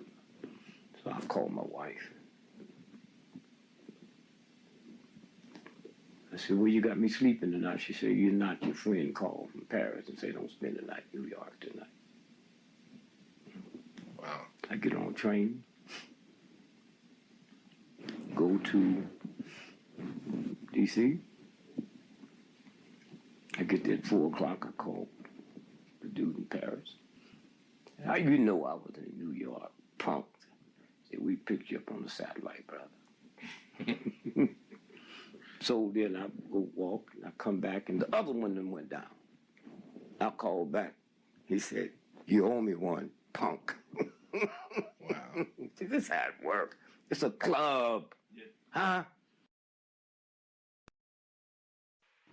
So what y'all make of that? Give me an over now. Just Run it back to me out All of your mouth. right. Yeah. All right. So he's he said he was in New York on September 10th. He called his wife because his wife was kind of like his travel agent. Like she booked like all his hotels. She booked his travel, all of that shit. If you ever listen to the Mac story, he like, yo, I called my wife. I told her book me on something up out of here. So his wife took care of all his motherfucking travel plans, right? So he calls his wife September 10th because he was in New York. He said, yo, where you got me staying tonight? She says, you not. Your friend from Paris called. So that's a code name, right? That's a code name. She said, your friend from Paris called. He said, get out of New York. Don't stay in New York tonight. So he hopped the train to D.C., right? By the time he got to D.C., he got to D.C., he go out for a walk, come back, and the first one was down, and the second one was falling. So he calls his friend from Paris, code name, that's a code name, and says, how'd you know? No, so he get to, no, so what happened? He got to D.C., he called his friend, he called his friend from Paris. He said, yo, how'd you know I was in New York? He said, we picked you up on the satellite, which means they got information on where you was at. Now, I don't think it wasn't the technical satellite. It was just that they got people watching people, right? And so he's like, oh, okay. You know what I'm saying? And so, goddamn it, wake up the next morning, go for a walk. And when he was out for a walk, the second one came down. The second tower fell. And he said, and so he said he called him back, and he was like, now you owe me one, punk. So what that sound like? Mm? Sound like he So knows he had somebody that's friends. He, inside. He He had got but friends in yeah, the friends. right places. yeah, but I don't Exactly. know. This is where now it sounds suspect, especially all that we have talked about and how we've broken down that. So he gets a tip to get out of there beforehand, and it's more of a, oh, we've got friends in high places that gave him a warning versus he's got friends in places, other places, and I'm giving you a warning. You know what I'm saying? And I know that you're looking at the totality, but I don't think that we should dismiss that he could have been playing a little bit of both sides of the fence here, Linnell. Definitely sound like a All right. CIA. So I don't dismiss that shit. I don't dismiss it, right? So again, the only thing I go to is when did he ever change up? And so to me, that's what I look for, right? That's what I look for. Did he ever change up? But would he change if he's like his the whole time that's his thing, right? To spit out conspiracies and tell on this one and do that. Like, would he change or wouldn't he stay consistent? Hey, yo, if that's your job, I don't have I ain't got no problem with that. What Mm. he did me a favor. But like, that's your job. So you're still beholden to the system. Because how does he make it? How does he survive? They don't kill him. They don't, because clearly they got him on radar. Like, to me, that what you just said is very telling. Hmm. Yeah. So They again, always leave. They always leave one alive to tell the story. And was it because he was hmm not, because he wasn't, I don't want to say not trustworthy, but controversial, that people like we are doing, like analyzing what he said? Was it true? Was it not true? Is that why they left him in play? Well, it's like Alex. They let Alex Jones talk the shit that he does. The thing is, though, is Alex is one dimensional, whereas Dick was multidimensional. Like, like I said, when I think about him, I think about the whole health thing. Because, like, that's, how, like, how he's in my memory. I forgot that he was a comedian, and I definitely knew he was talking stuff later in life. I just didn't, pay attention to him as much. So, like, for in that, he hit, like, he could hit the community in different ways. So in that way, he was multidimensional. But when you was in the barbershop, was you laughing at him, or were you considering that what he was saying was true? And that's the question. So that's what I was struggling with, Miss Melody. And so it goes back to my point, was he influential enough for them to do something to him, or to just leave him alone and let him talk? Yeah, Because a lot of people were like, man, that's just Dick Gregory being Dick Gregory. He says shit. He says funny shit. He may say some shit out the side of his fucking neck. So that's what I was struggling with. I agree. I got you. Mm-hmm. Like I said, like just listening to him, it's like, okay, He's you got, never wavered, bro. Like, I agree with you. ah, He ain't never wavered. yeah. He's been solid all the way through, but his level of influence has, how impactful has that been? Because when you start making noise like that, bro, they're gonna come for you. So I'm saying, So, you know what I so that's the mean? thing. And what if You he was solid because like he wasn't like he really believed that shit, you know? he believe what? Like he Or believed the stuff again, that like the everything. conspiracies that he knows, like, like maybe he was So senile. He could have again, been senile. everything he said is corroborated. And now there are a couple of things he said that we can't corroborate. But if you throwing strikes 99% of the other time, what like, hey man, you nigga, you good, you're good. Because the shit that we can't corroborate, it didn't change shit. Like it didn't move nothing. It was just another story, right? It went along with the other stories, but it didn't move shit. So here's my question for you then. In the moment, it, you know, everything you just said. But now in hindsight, is that where it's more credible now that, we're looking back, whereas as it was going on, it was more questionable. So is his credibility now that we're looking back more so than in the moment? You know what?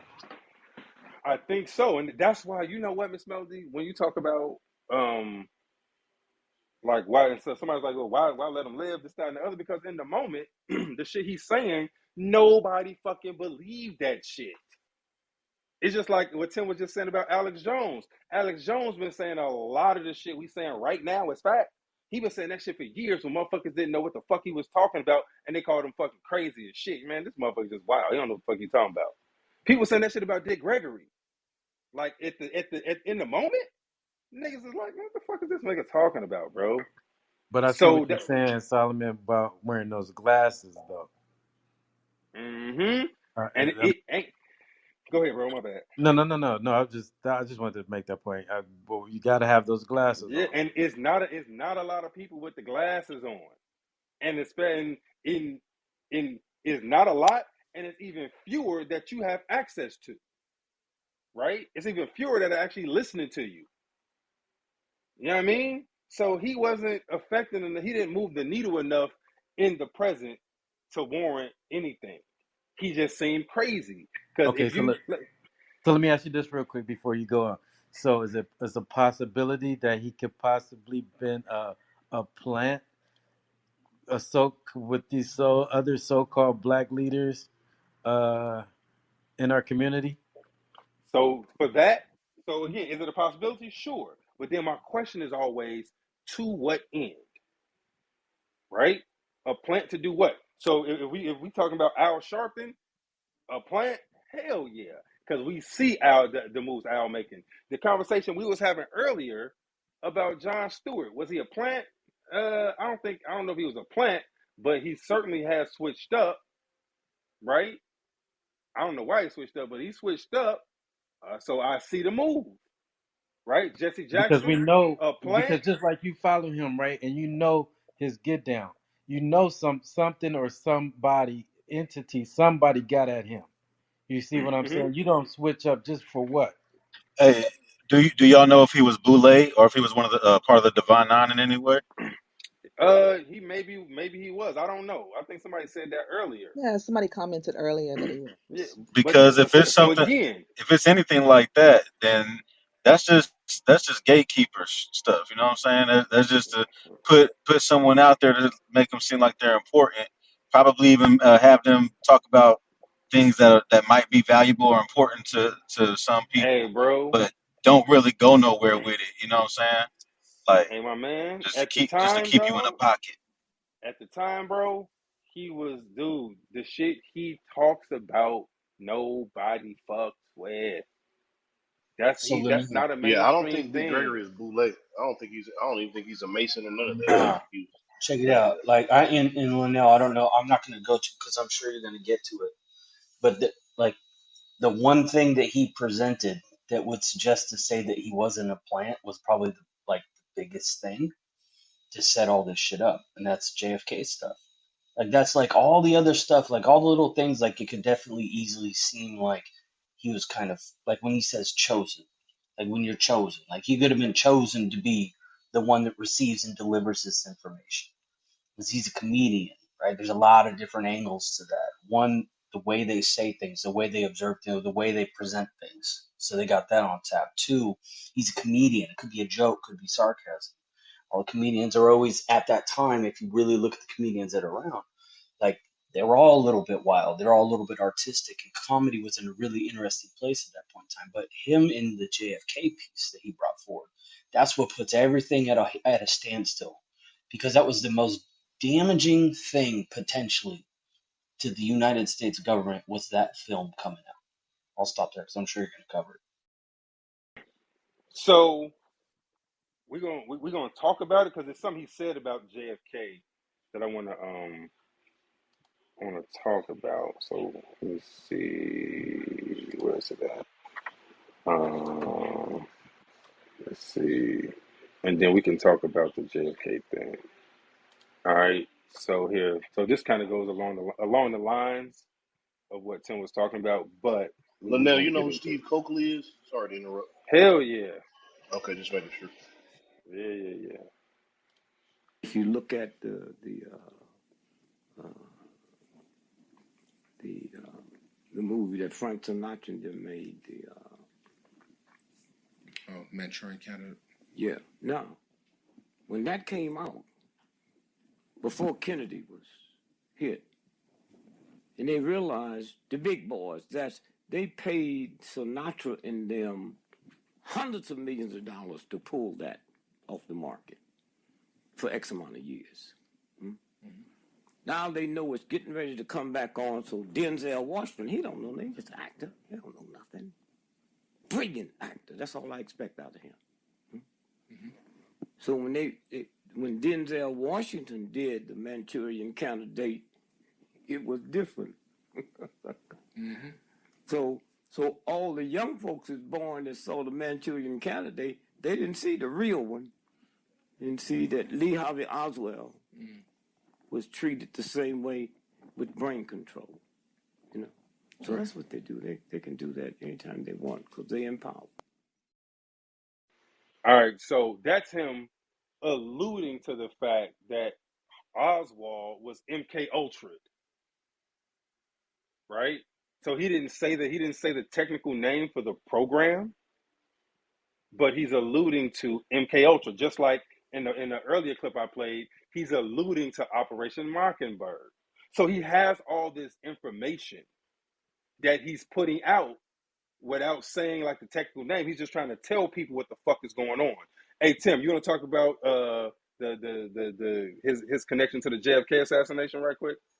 Yeah, so I'm gonna post the link at the top for everybody. This is there you go, it's at the top now. So the Zapruder film, which is the big film on Kennedy, right? Like that's the film all of us have seen. Whenever you hear Kennedy assassination, that's the film.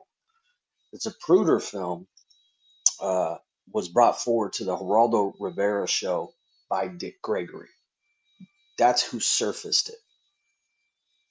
So up until that point, Abraham Zapruder, He had passed away before he had told anybody about that. It was I believe his children, his son found the film footage after he had died like 2 years later. I don't know the connection. I'd be interesting to dig in because I never really have around the connection that the Zapruder family has, or how or why they went to Dick Gregory, or how he came to them, or how that combination came up. But Abraham Zapruder died without telling anybody about that film. Allegedly. It gets found, and then Dick Gregory comes in contact with them and takes it on the Geraldo Rivera show, and that's what exposes the most damaging film again to that entire event, to the entire world.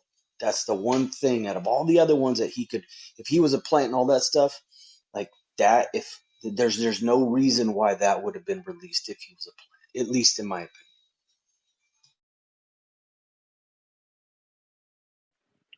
Yeah, buddy. So, and like I said, just because I understand the apprehension, like, well, he got all this information, and he's been allowed to say whatever the fuck he wants because he just said some wild shit, right? He's got all this info. How we know he ain't a plant? And my question is, to what end? I gotta say one more thing, Linnell, Go ahead. because like the weight of that, like think about this. No one saw the assassination of JFK other than those who were there until Dick Gregory put that film out on blast. Like we have all, like at this point, from that point to now, everybody has seen it. Everyone. But up until that point, no one had ever seen any of the footage. There's no footage of no one had been impacted by that, other than the people who were there, the people who obviously heard it on the news, like they're present in that event. But up until we think about it, it's really wild to think that there's a period of time where no one saw that footage, no one understood how intense of a moment it was until he popped that thing out on blast. Hey, Nomad, I've thought about that too. Nomad said might have had a white hat connection. I thought about that too, with the Very friend much from so. Paris. This has all been a step. Everything's been a step toward a new world order. That's what we know. It's everything that we've been seeing is a step towards that. And you know, they have to tell us what they're doing. Like they can't. Like these days, they put it in all kind of shows, but in those days, it wasn't so out there yet. So he could have just been somebody to put it out there, or to even cause fear or commotion. Because like that's what these people run off of. What was you saying, Tim, about the white hat connection? I'm just saying it would make a lot of sense as to how he would know about shit and how he had Yeah, some level buddy. of protection as well too, because you don't go to bed unless you got a shit umbrella. Like for real. Like you'll go out there and take some risks and stuff, but when you got a net around you, like you can make some shit move around. And so he had to have had cover, if not just being fed the intel. He definitely had cover to be able to talk about it. Right. So that's why when he was talking about the friend from Paris, I thought the same thing, Nomad. I was like, yo, white. It was probably a white hat connection. That's what I thought. Right. That's literally what I thought. All right. The same shit we're seeing now because information still comes out now. Right. Y'all know one of the things um when we see like NASA fucking up videos and making mistakes and all those camera, like when they faking the space station, and then you see all those digital mistakes and shit like that, I don't think that's just an accident. I think somebody's purposely making mistakes like that to show people that, hey man, these motherfuckers is lying to y'all. Right? I don't think they're that bad. I don't think the people that work there are that bad at their fucking jobs. Right? And so it's kind of the same. So this conversation is of the same ilk that there are people who are like, "Hey, yo, y'all need to see this shit, or y'all need to know this shit." That kind of thing, right? And he was just somebody Yo, is that, that what's meant by white hat? Like those are people that are inside exposing the truth. Is that what a white hat is? Yeah, so it's the concept of the black hats and the white hats. JR calls the left side and the right side. So it's depending on who you're talking to, they use different dichotomies, but it's the same thing, right? So you got the two different factions inside the elite, and they're fighting it out. And so that's the whole Trump thing, right? So you get the black hats versus the white hat type thing, right? And so you got these different factions inside the elite fighting it out, right? Whereas most people, they think, oh, the elite are all on one accord. But no time in history have we ever seen the elite all on one accord. That shit don't happen. It goes against human fucking nature, for real, No, right? they still gangsters. They still it's still a battle for who's gonna be the lead gangsters. hmm Let me see. Let's get into some more of this Dick Gregory stuff. Um, let's see. Let's go with Dick talking about. Um, yeah, let's do the Dick talking about Bill Cosby. All right. Um, so Nobody go to jail. Right. And so consequently, let's look at Bill Cosby. Where'd they find all these women? They didn't know each other. Hmm? And when they finally bring the judge in and open up the records, that happened after the 4th of July holiday. Huh? Judges don't work on weekends. Hmm? So where'd it come from? It came after all the barbecues and the trumpet was back home. Here it is. Hmm? The judge. Here's what the judge said. Told Bill, you should get you some more lawyers. The judge said that. Why? Because the judge said, well, give me a reason why I shouldn't open these up. He said it would embarrass Bill's family. His lawyer said that. Hmm? What about the women? Right. Hmm? Okay. But here's what happened. Bill Cosby was getting ready to buy NBC. White supremacy came in and said, I have a right to. Well, you see, there's a thing called racist white folks giving them a liberation holiday. That's what Cosby's show was. He didn't know it. Huh? You ever met a black person named Huxtable? Dr. Huxtable? Huh? I'm sorry, I haven't. Okay? That name don't threaten white folks. Huh? So when you put this show on and come out with facts, white folk can't wait to get the Bill Cosby show. And so what you dig is complaining about, if you was like Bill Cosby, went to school, got a good education, look at your children. Them children be going somewhere on Saturday dressed up. Everybody else is going. Rich white folk going to the park. That's what you call a liberation holiday. He's not aware of it. Huh? That was the game.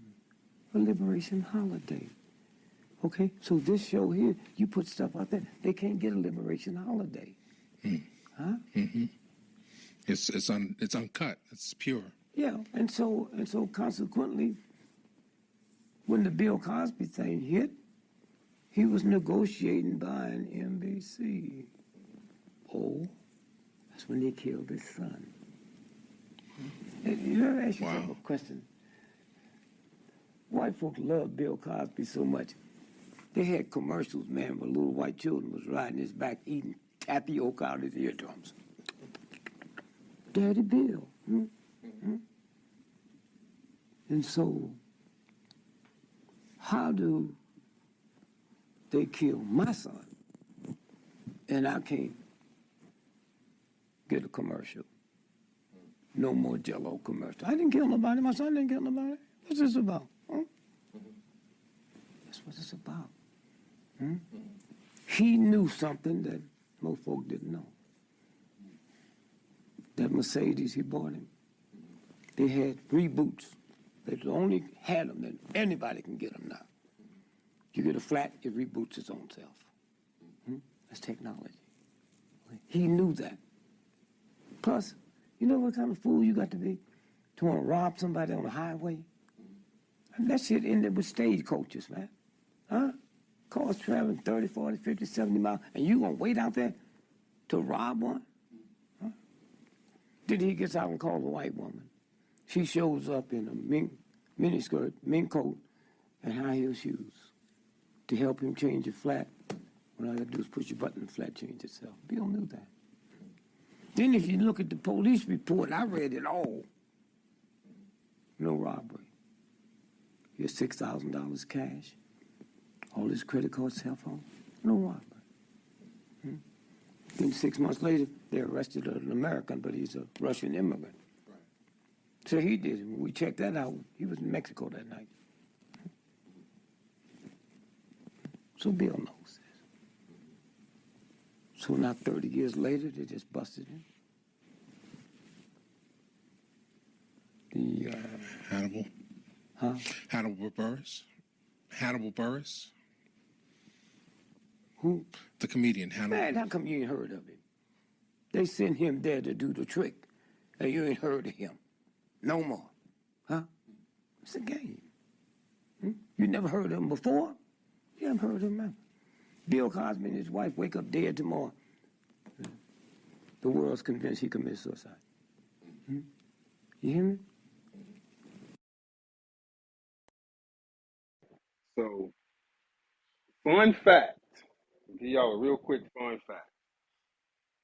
Dick Gregory went to SIU Carbondale, the same fucking school I went to. And Hannibal Buress, the dude the comedian that kicked off the whole shit, went there too at the same time I was there. I actually know Hannibal. He's actually a real cool dude. Call him nigga HB. So that's what that shit was funny to me.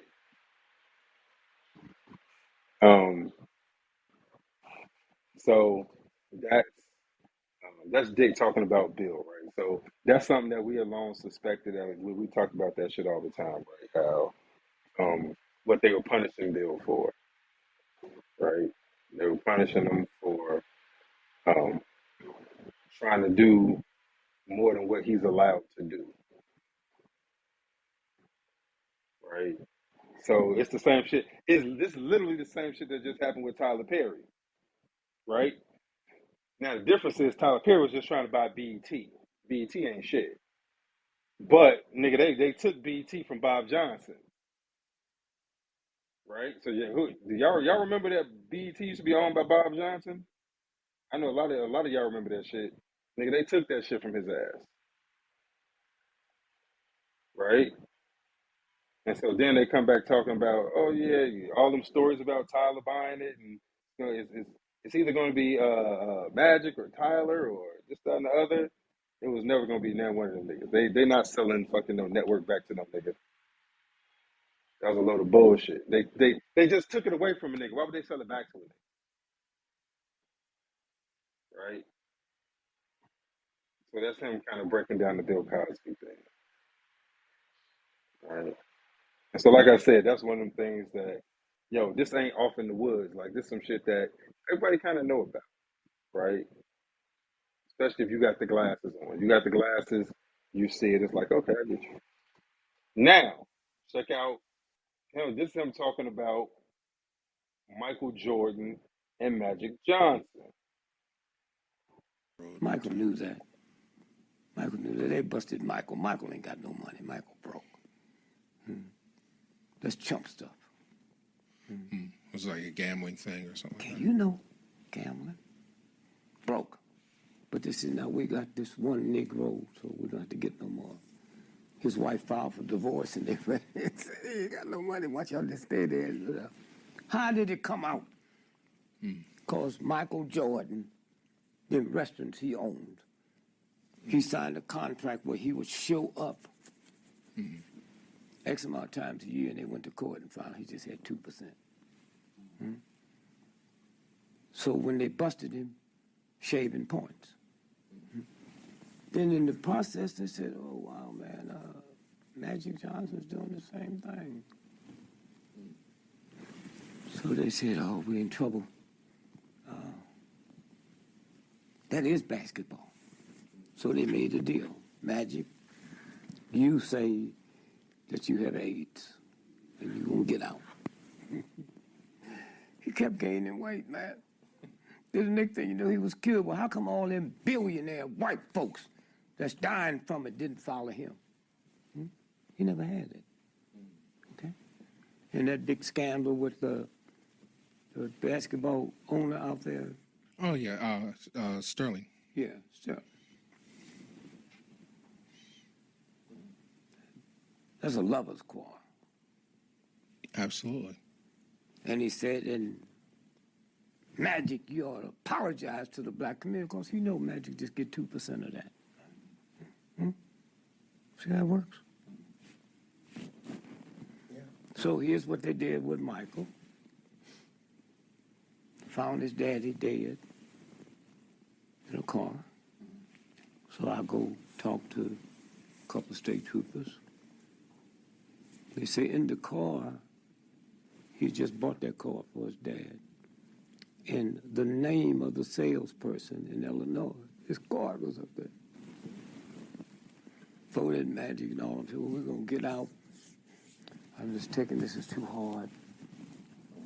So he went to say, you're going to play baseball. And then once he cooled out, stay in shape, then he comes back. When Magic tried to come back, Malone said, I won't be out there playing with no AIDS. It's a game. And they arrested a black and an Indian who's in jail now. So what y'all think? What y'all think about his thoughts about Cosby and Michael and Magic? Y'all think he's on point with that? I'm trying to figure out that magic thing though. Okay, so he just got to walk away because he said he had AIDS. We all know he didn't have it. But Mm. I'm just saying he got to walk away. How come Michael and Cosby had to lose somebody? Because they All wouldn't right. get along. So remember, Bill was trying to do some shit that he was not supposed to be Okay, I doing. can get with that. Let's Remember, go with Michael. you know what I'm saying? Ownership is against the law, right? Michael owed niggas money, right? And they were trying to control him. So remember, so he's talking about point shaving. You know what I'm saying? So if you the NBA's golden boy and you in debt, because Mike, he's to this day, this motherfucker still plays golf with mobsters and shit, right? So this motherfucker used to he used to hang out with mobsters because remember he's a gambleaholic. The only people that can afford to gamble with Mike like that are other rich people, and so you need other rich people with problems or motherfuckers who got money, like mobsters, right? And Mike he used to owe these niggas money, and so they was like, fuck the money, nigga, fix the game. You know what I'm saying? You scheduled to score fucking 36, score 32. You know what I'm saying? You scheduled to win by 15, win by 12. That's the best way that they can win what they get, what he owes with interest. Exactly. Nigga, they don't give a fuck about his money. They give a fuck about his influence. Because let's say he owes them $5 million. They can make triple and quadruple that if they know what the score of the game gonna be. Right? And so that's about him not doing what the fuck he was told. Right? It's like, oh, okay, you ain't gonna do it. Your dad got a nice car. Right? That's what that shit is. That's what that shit is. So goddamn, yeah, they just AIDS magic out that joint. Like, oh no, you got HIV, you can't play no more. Right? He was old So it's easier to do that shit, right? But Mike, man, Mike was he was still fresh in the game. It was kind of tough for him. So yeah, so that was that. Hey, Solomon, real quick. Did any of the women ever come forth to say that magic had infected them? I don't remember. No, No, Interesting. Okay. you see what I'm saying? Can't Look, remember his wife didn't have it either. you got this cat allegedly having the AIDS, right? Then you have his wife not there's no issue of his wife leaving them. They have kids afterwards. Then you have no women coming out about him affecting them with the same thing. You see what I'm saying? There's a conundrum there. hmm so yeah, so like I said, man, Dick Gregory, he be piecing shit together. He be piecing shit together. Um, let's see. Anybody else got anything to say about that? Before we move on to, let me see how much time we got. All right. So check this out. So this is one that, so we literally just did a cook on this a couple months ago. All right. So this is Dick Gregory talking about the OJ case. Right. Yeah. Y'all know. I think. Hold on. Where the fuck is it? What was it? Y'all know how my affinity for the OJ case. Right. What the hell is the OJ one? Man, I know I ain't not save it. It's around somewhere. Are you gonna play him on the Breakfast Club? Okay, Gregory. Talking about Malcolm? Yeah. So I got a Malcolm clip. Okay. Yeah, I got a Malcolm clip. Where the fuck is the goddamn OJ shit? Man, yo, damn it. I noticed that man was dropping gems a long time ago. I mean, even when I was younger, I didn't understand all of it, but I knew something about what that man was saying was on some other stuff. hmm God damn it. So Was he he was talking about. vegetarian, Linnell? I know you don't rock with that so much, but was he Yeah, vegetarian, or he yeah, was like he advocated for a certain kind of healthy eating yeah. lifestyle? I think he was one of them dudes, one of them vegetarian dudes. Right, that dude, I can't find this goddamn OJ clip. So, pretty much what he was talking about with the OJ thing was, I can give y'all a summation of it.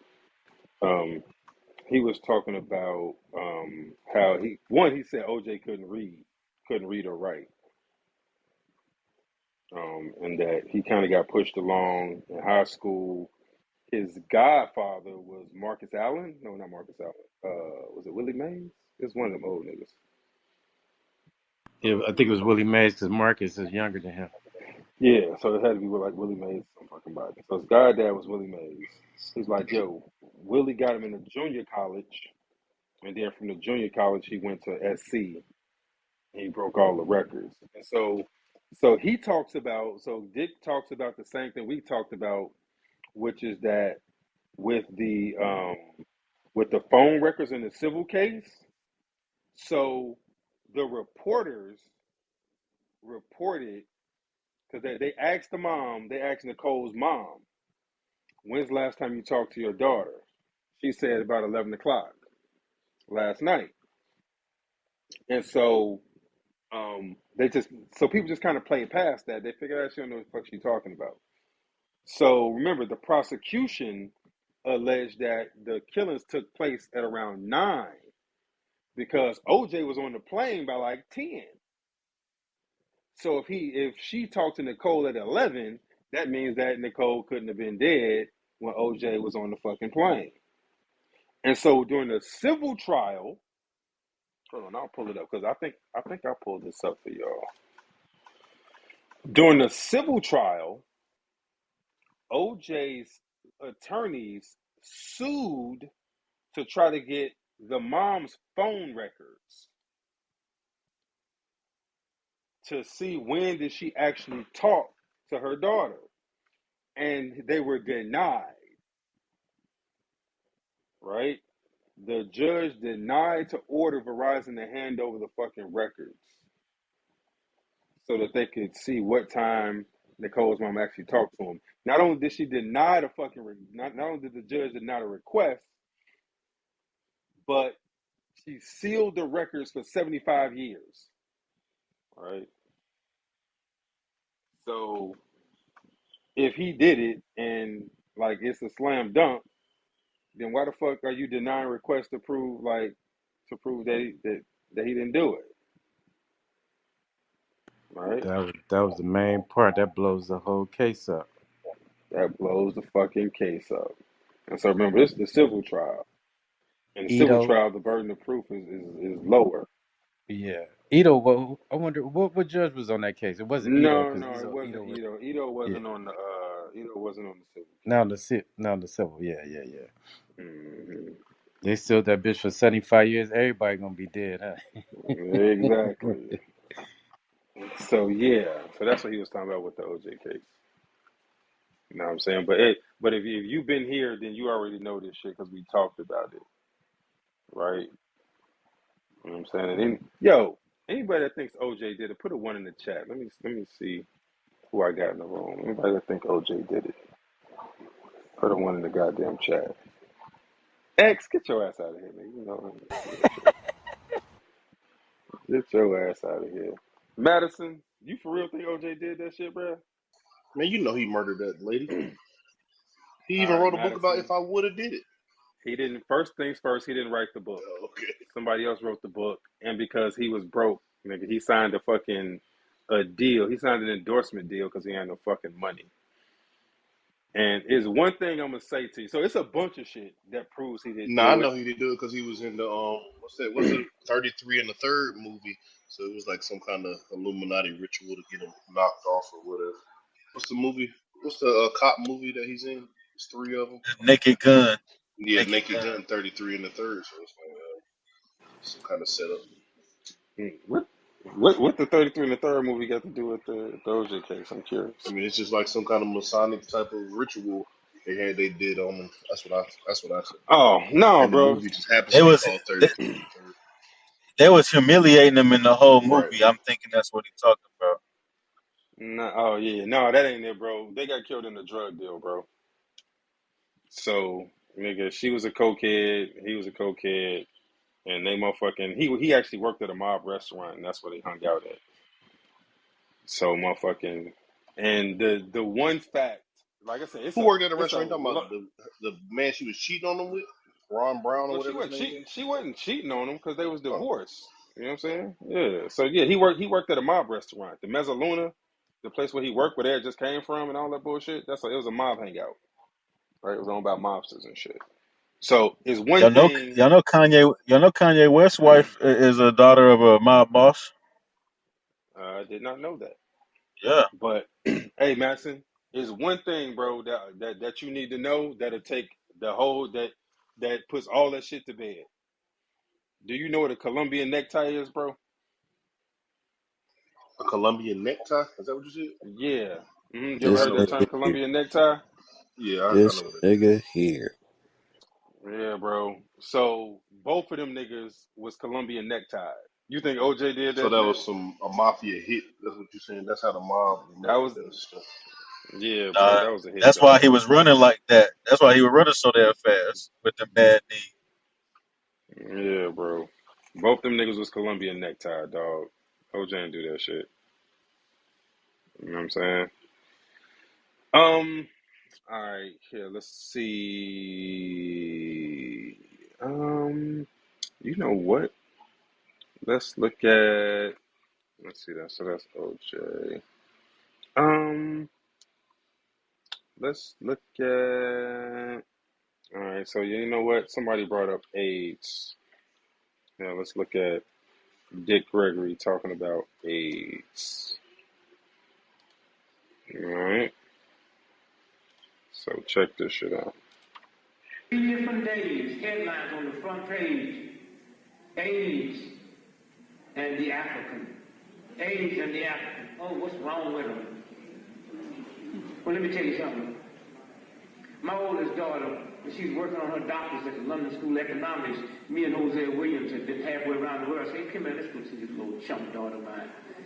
Spent a week with her, and God sure blessed me. Walking down the street one day, the front page of the LA Times, Monday, May the 11th, 1987. Smallpox vaccine trigger AIDS virus in Africa. AIDS epidemic triggered by smallpox vaccine. Huh? And then they go on to talk about the AIDS epidemic may have been triggered by the massive inoculation campaign which was used under false pretense of eradicating smallpox. The World Health Organization, which masterminded. Huh? So they got us running around believing that something trifling is happening over there, 2 million die, and we walking around instead of looking this punk in his face and say, whatever they got, you gave it to them just like you put smallpox in the Indian blanket, just like you injected my brothers down in Tuskegee. You did it, and I'm not going to come to you ashamed. You the one need to apologize. So that's him talking about how in the New York Times there was a article saying that the fucking vaccine that they were giving people in Africa was the cause of the AIDS epidemic,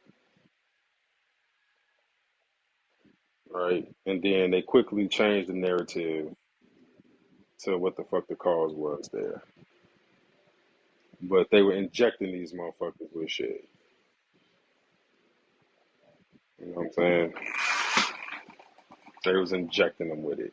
Whatever the fuck was going on over there was caused by them experimenting on the people in the on the continent.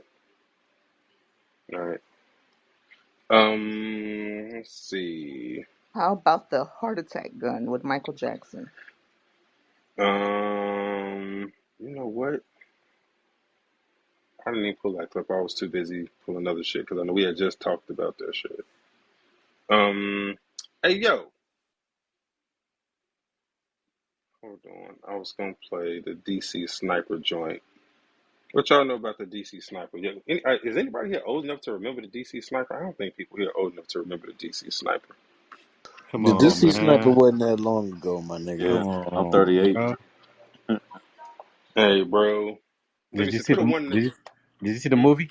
Did you see the movie? I Nah, remember but the I know it's movie. some I seen the bullshit. little It was movie. some bull. Hey, No, it was some bullshit. Yeah. It's hey, called yo, put a Blue one in the chat if you Blue remember the Caprice or DC something like Sniper. that. Well, if you don't remember it, it's called Blue Capri. Is that what that's the movie called? Hey, yo, if you don't remember the DC Sniper, put a one in the chat. Let me see who I got up in this joint. X, you know what, X? I actually believe you. No, I'm being serious. No, that's what I'm saying. I believe you. You kind of young to remember that DC Sniper shit. What year So, was it? dude, for like 2 weeks straight, there was supposedly these these random shootings, like people like, and they were just like anybody would get shot. Kids, women, men, old, young, black, Asian, Puerto Rican, whatever. It was just a series of random fucking shootings that was happening in DC, and nobody knew who the fuck it was. So it Yeah. turns And when out, them they was targeting cats on the freeway too, right? Specifically, yeah, or everywhere. No, it was yeah, everywhere. People would be it was a walking yeah. just anywhere. Okay. So no matter where you was at, like it was, you was subject to get fucking shot. You know what I'm saying? And it was the most terrifying shit ever for people in DC because it was just so random. Okay. Um. So and Mr. Julian said he was shooting people at gas stations. So they didn't know who it was, and so eventually they convicted this black dude, and this black dude, he was like in his 30s, and he had a kid with him who was he was like 16, and eventually that's who got convicted for that shit. Hold up. Yo, was the Was that little boy his really was that his autistic? stepson? My bad. Yeah, the Solomon. 16-year-old was from Yeah, Louisiana. it was supposedly his stepson or his son or some shit like that, but he adopted him and shit. He It was adopted him. yeah, yeah. It was John Was the Muhammad. boy That was the old autistic though? man, and then no, he wasn't autistic. Yeah, it was John Muhammad and was it John Malcolm? That's what Otis said. That was the names. Was it no? That was John Lee Malvo. Was it John Lee Malvo? Yeah, I think it Yeah, was John Malvo and John Lee something Malvo. Muhammad. Yep. It was John Muhammad and John Lee Malvo was the kid. Hmm. Yeah. So that was the thing. That was a big story. I remember that shit because I think that was when I was in high school and shit. I'm like, yo, these niggas is wilding out there. All right. So here, let me get Dick talking about um the DC sniper. All right. So everybody caught up on who the DC sniper was. All right. So when the sniper was out there in D.C., he's one of the brother from Philly that was killed. Yeah. Oh yeah. He just went, Ken. huh? Ken. Bridges. Ken Bridges. Yes. He just went to North Carolina to talk to the black hair product guy. Yeah, he had a group. Yeah. I forgot the name of Yeah. the group, but Ken Bridges. And so My Tie. yeah, my tie. So he got $100 million bridge loan, and he was going to buy 85%. 85% of the. She was in British Columbia, Guyana. Okay. Pow! That's when he put the hit on him. Because if you look at that route, he came back. That's not the route you come back to Philly from North Carolina. You see it. Then you look at the guy. You remember the head of that whole investigation of the sniper? Was a black sheriff. Moose. Yes. In D.C. Yeah. Please. No. Outside. Montgomery County. Montgomery County. So they made you hit Montgomery County so he could take over the whole thing. Moose. And then they eventually, John Muhammad. Him and John Muhammad was in the same National Guard unit in Portland, Oregon. Now, the reason that's important, they got many Negroes in Portland, Oregon. How could you forget that? Huh? See how it works? And he was the one telling the FBI agency, just look for a white man. Everything you heard, every witness said it was a white man in a white pickup truck. They investigated 2 black folks in a raggedy car that sleep on a parking lot after they bought them some Church's chicken. They kidnapped both of them 6 months before and put them in a warehouse and let them go. We ain't heard none of them talk. None of them talk. Now that's true.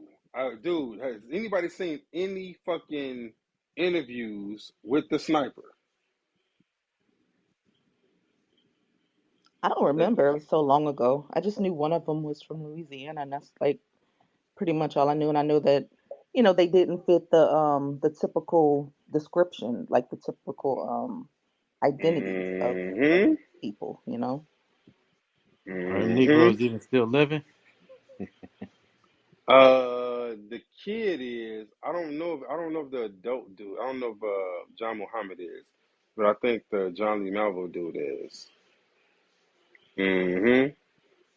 But yeah, so they made it seem like these motherfuckers was shooting people from the trunk, right?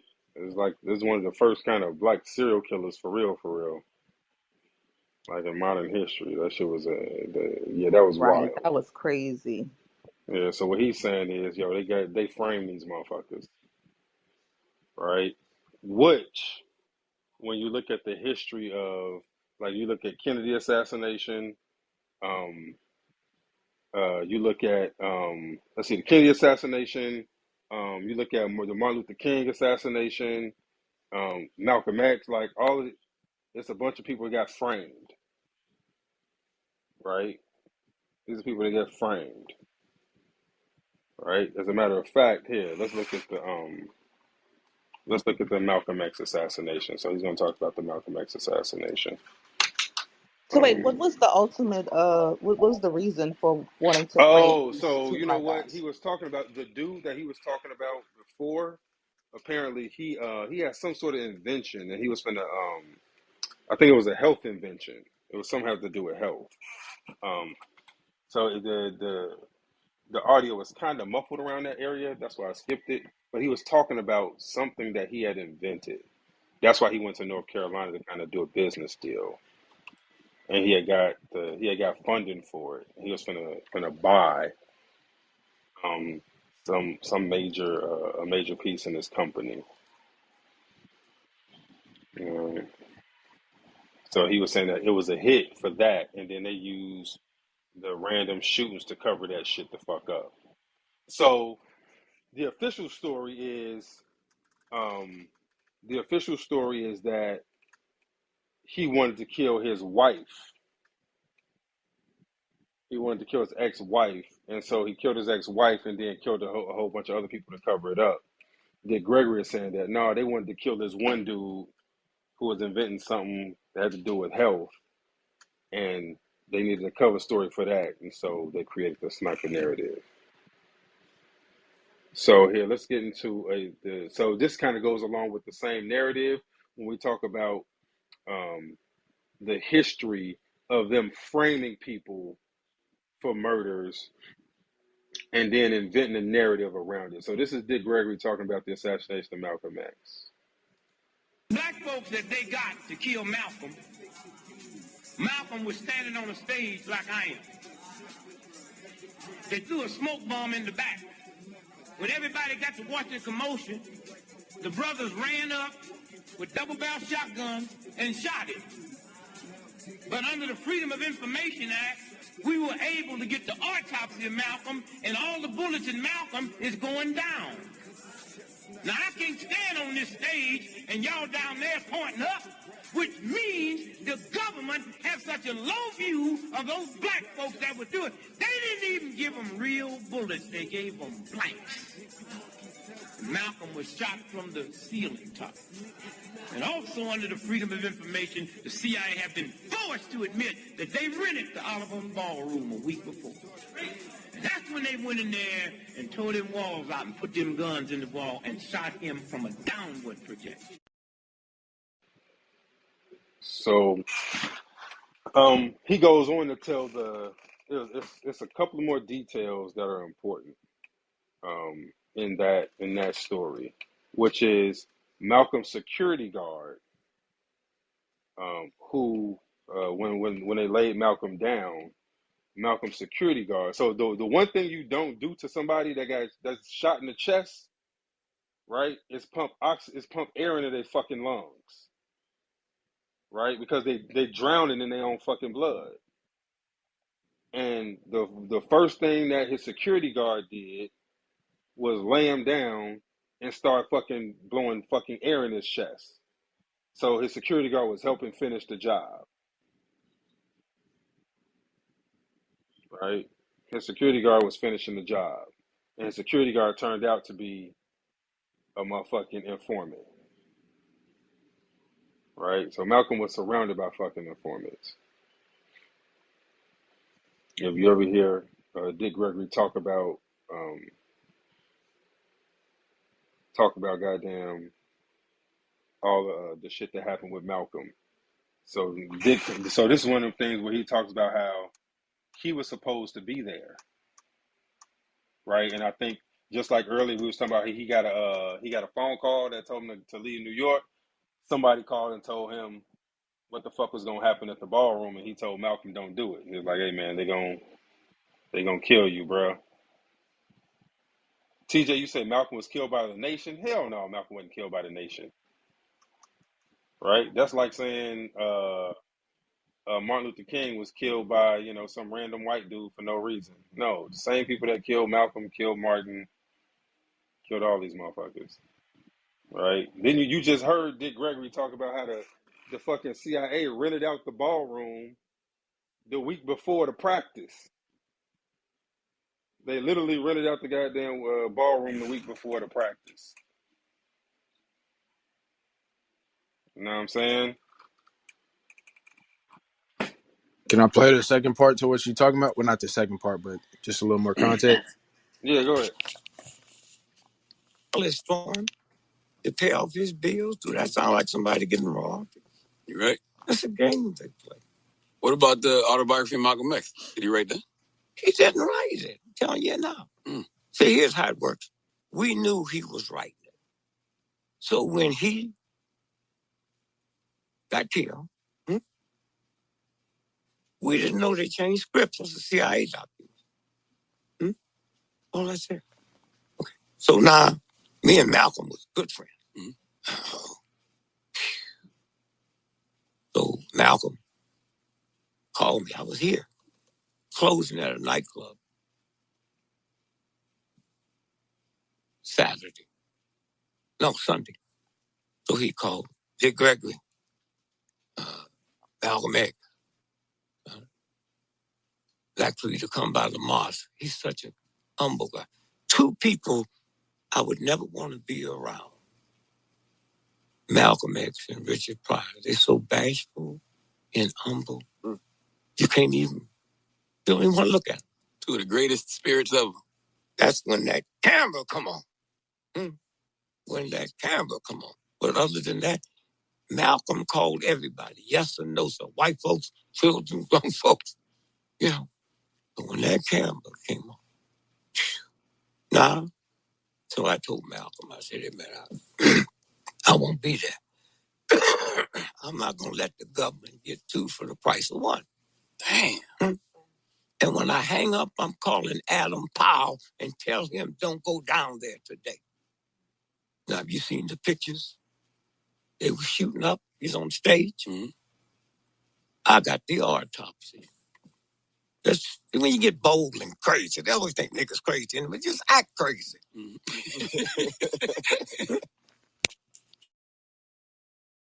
Go ahead, bro. Yeah. So, that's so he went on. Hey, Chop Group said this nigga. Hey man, he was an old man telling stories, dog.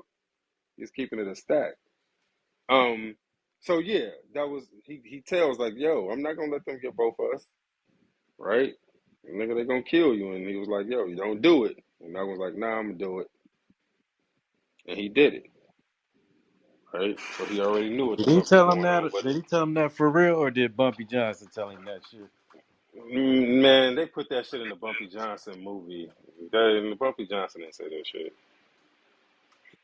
You know what I'm saying? They took a lot of liberties for the TV show. Like Story. if you listen to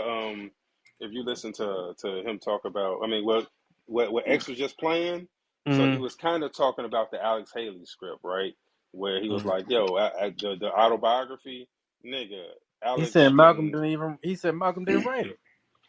no." So he said Alex was writing it, and he was so Alex Malcolm was letting Alex write it.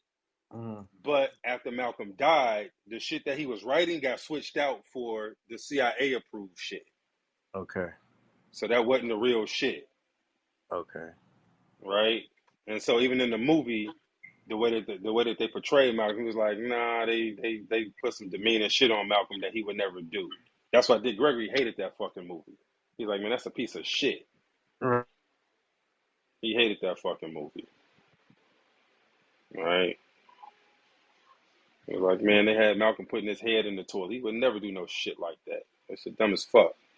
So, yeah, there's a bunch of shit they switched up in the movie that Dick Gregory really didn't approve of. You know what it remind me of? It reminds me of John Singleton when they were doing the movie about Tupac and how John Singleton signed on to do the movie because him and Tupac were real fucking close, and the producers they wanted a certain type of movie, and John was like, "Yo, the shit y'all doing is not shit that Pac ever did.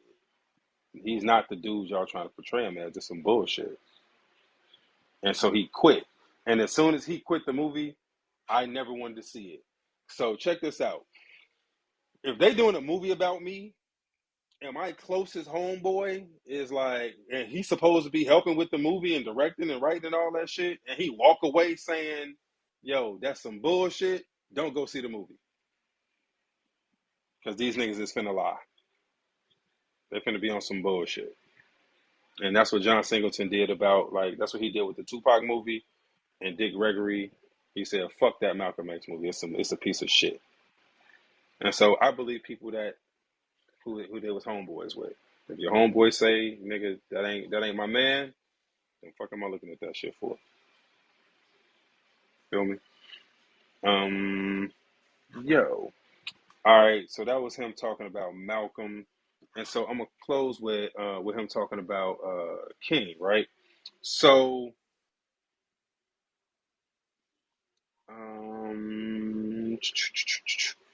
let me see. I know I got this in here. So I've played this for y'all before.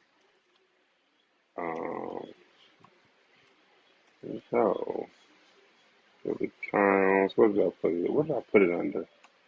Oh, here it goes. Yeah, so I've played this for y'all before, right? So I'm gonna play for y'all a clip. So this is the clip of. So I told y'all Malcolm was surrounded by fucking agents, and so was fucking King. All right, both these niggas were surrounded by agents. All right, so just like the dude that the dude that blew the air bubbles in the fucking Malcolm, right, was a goddamn was an agent. After the shots rang out to kill King, the nigga that pointed to the wrong direction, he was an agent too, right? That motherfucker was an agent too. So not only was he an agent, but the place where they was finna go was the house of an agent. They was going to Billy Kyle's house. Billy Kyle's is finna tell you the story of what happened when they walked out, like when they left the hotel room. All right. So this is Billy Kyle's. He's a preacher. He was down in Memphis, and he was with King right before he got killed. He's finna tell you the story of what happened when he got shot. So some of y'all heard this shit before. What you fixing to witness now is the man who came by to get King to take him to dinner. And 30 years later at a press conference, he slipped because God do baffle your mind sometimes. You look,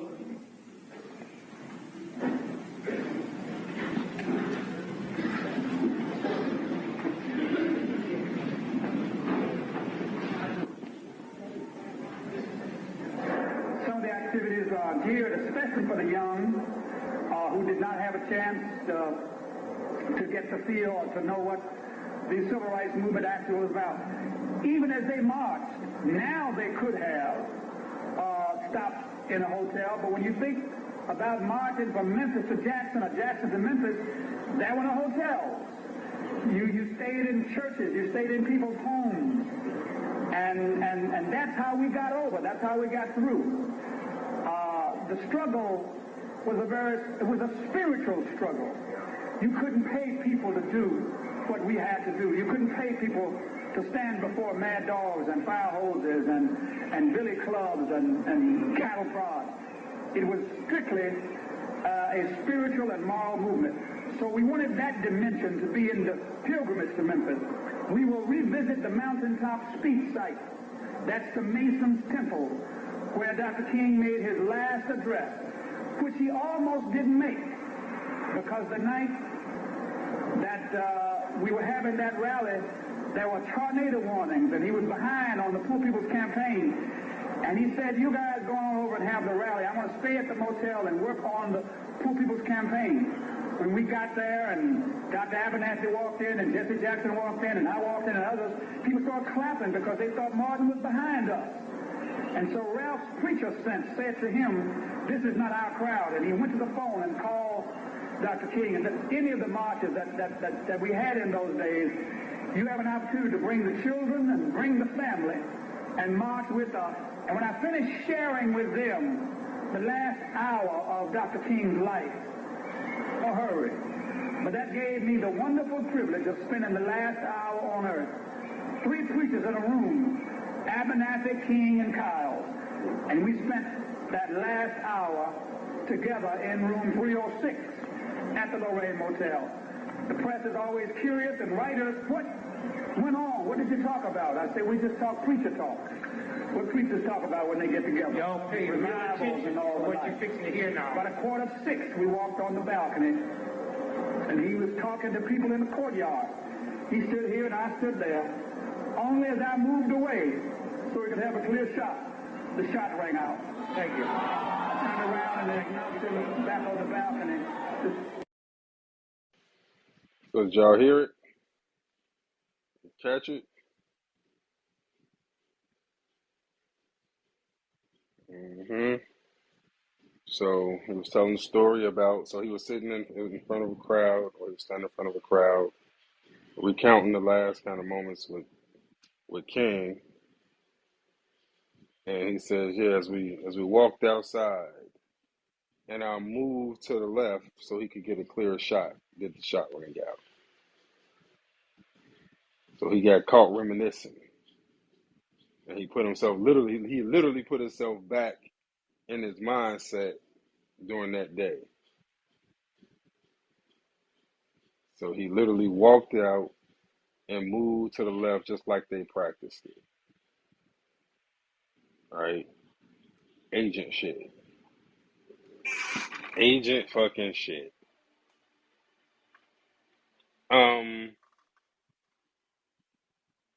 So this is Dick Gregory talking about the trial. So everybody knows about the trial, how the government was found guilty of the murder of King, right? So this is him talking about how the trial came to be. It didn't just come out of nowhere.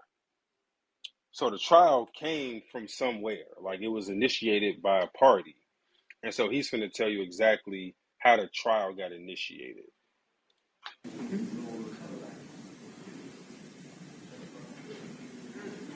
Let me tell you how this trial came about. About 6 years ago, a white man named Lloyd Jowers, who probably, now this is just my philosophy, who probably was told they're fixing to blame the King murders on you. So he went to ABC, and they did a whole session with him, telling them how he was involved and what the conspiracy and who it was. And then they never ran it. And so now he's running for his life. So he goes to the King family, and he tells them the same thing that he told ABC. He tells them 3 times, and the 4th time, Andy Young. And they filmed it, they taped it. And he said, I was given $100,000 by Frank Liberto, who was the mafia puppet who ran Memphis for the big mafia boys out of New Orleans. So it was Frank Liberto, he said, that gave him $100,000 to set up the whole mechanism for killing King. In the building right behind the Lorraine Hotel with the courtyard bumped into, Lord Jarvis had a restaurant called Jim's Grill. He also said that at the first meeting, here's who was there. So-and-so was there, so-and-so was there. And let me tell you, there was some black folks there too.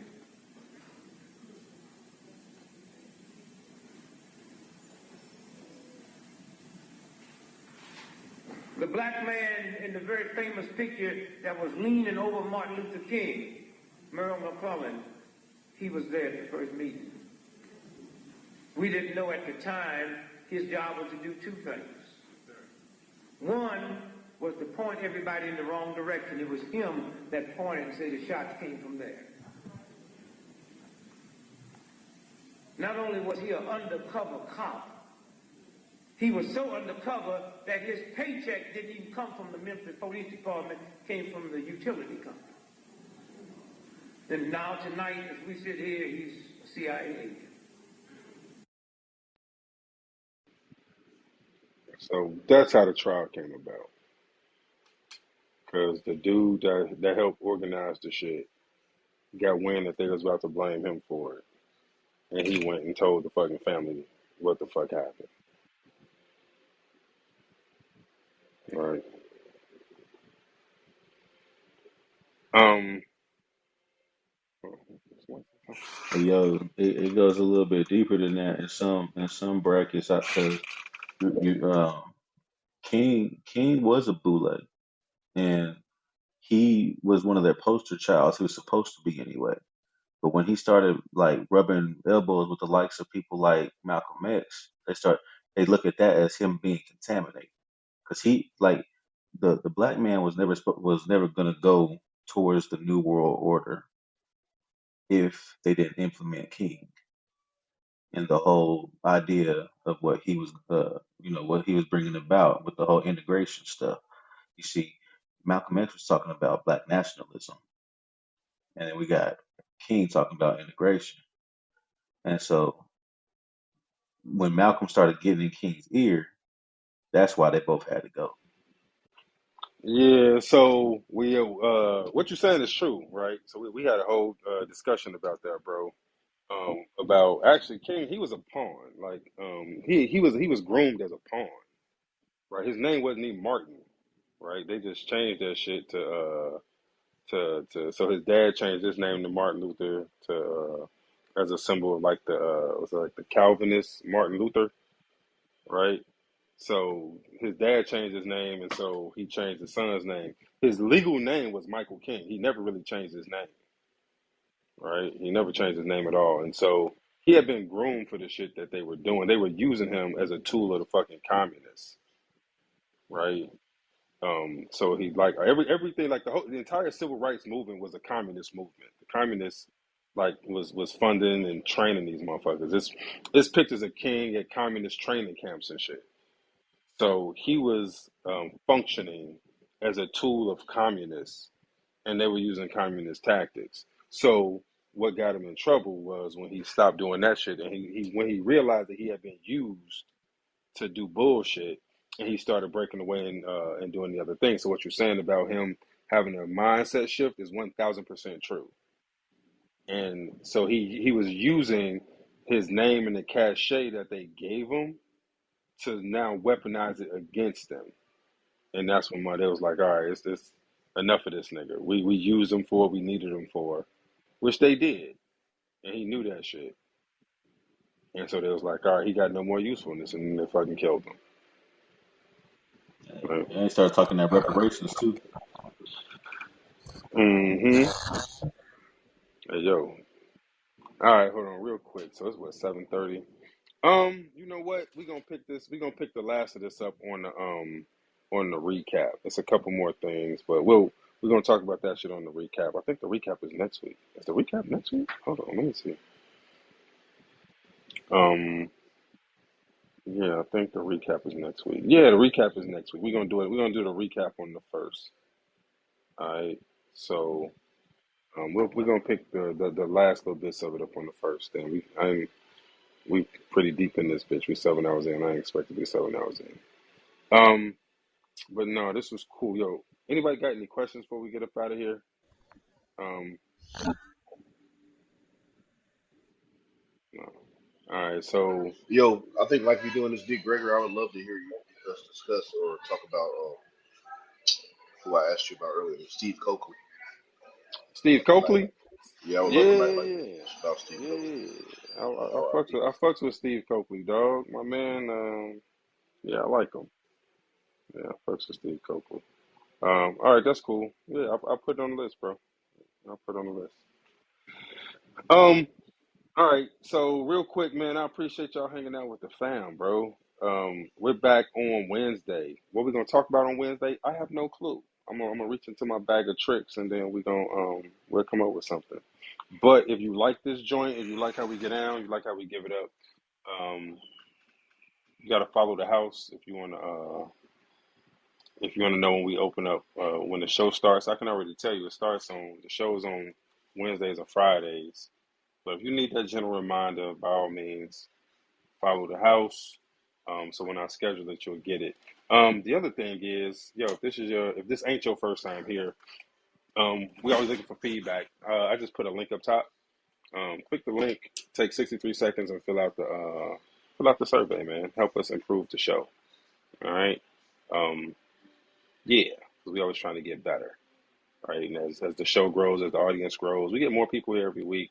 The podcast is growing, so we're trying to make it better, man. So I appreciate all the feedback. So that would be great, guys. Appreciate the feedback. Um, Other than that, oh wait, hold on, wait. Other than that, remember, I think on the first we're going to have Black is the Uniform um, PTR day. So order your Black is the Uniform today so you can have it by the time the first gets here. You can put a rush on it. Yeah, I'm gonna put a link in the chat, yo. All right. Um, yeah, man, get your stuff. But no, I appreciate y'all hanging out with us, man. I appreciate everybody on the podcast too, because a lot of people that fell asleep and they wake up and they be like, "Yo, let me catch the replay," and they catch the replay. So if you listen on the replay, appreciate you hanging out, man. Um, I will send us some feedback at ptruthoutreach@gmail.com. Yeah, that's it. That's where you can send your feedback to. Other than that, um, I think that's all I got for y'all, man. This has been cool. I hope y'all had a good time, man. I had a good time. So I always enjoy talking to Dick Gregory, man. Peace. The right gear. Blackistheuniform.com. You can get it right here. We talk flat earth and mud floods. You might hear about the dome. No matter the topic, you just need something with the shield on. Blackistheuniform.com, where conspiracy analysts are at home. Blackistheuniform.com, where conspiracy analysts are at home. Vigor Sport is love and light in a bottle, a CBD infused salve that rids the body of pain, arthritis, carpal tunnel, and muscle aches. There's no job too great for Vigor Sport. Headaches, muscle spasms, and menstrual cramps are a thing of the past. Vigor Sport is the Swiss Army knife of your medicine cabinet. Order your jar today at vigorforpain.com.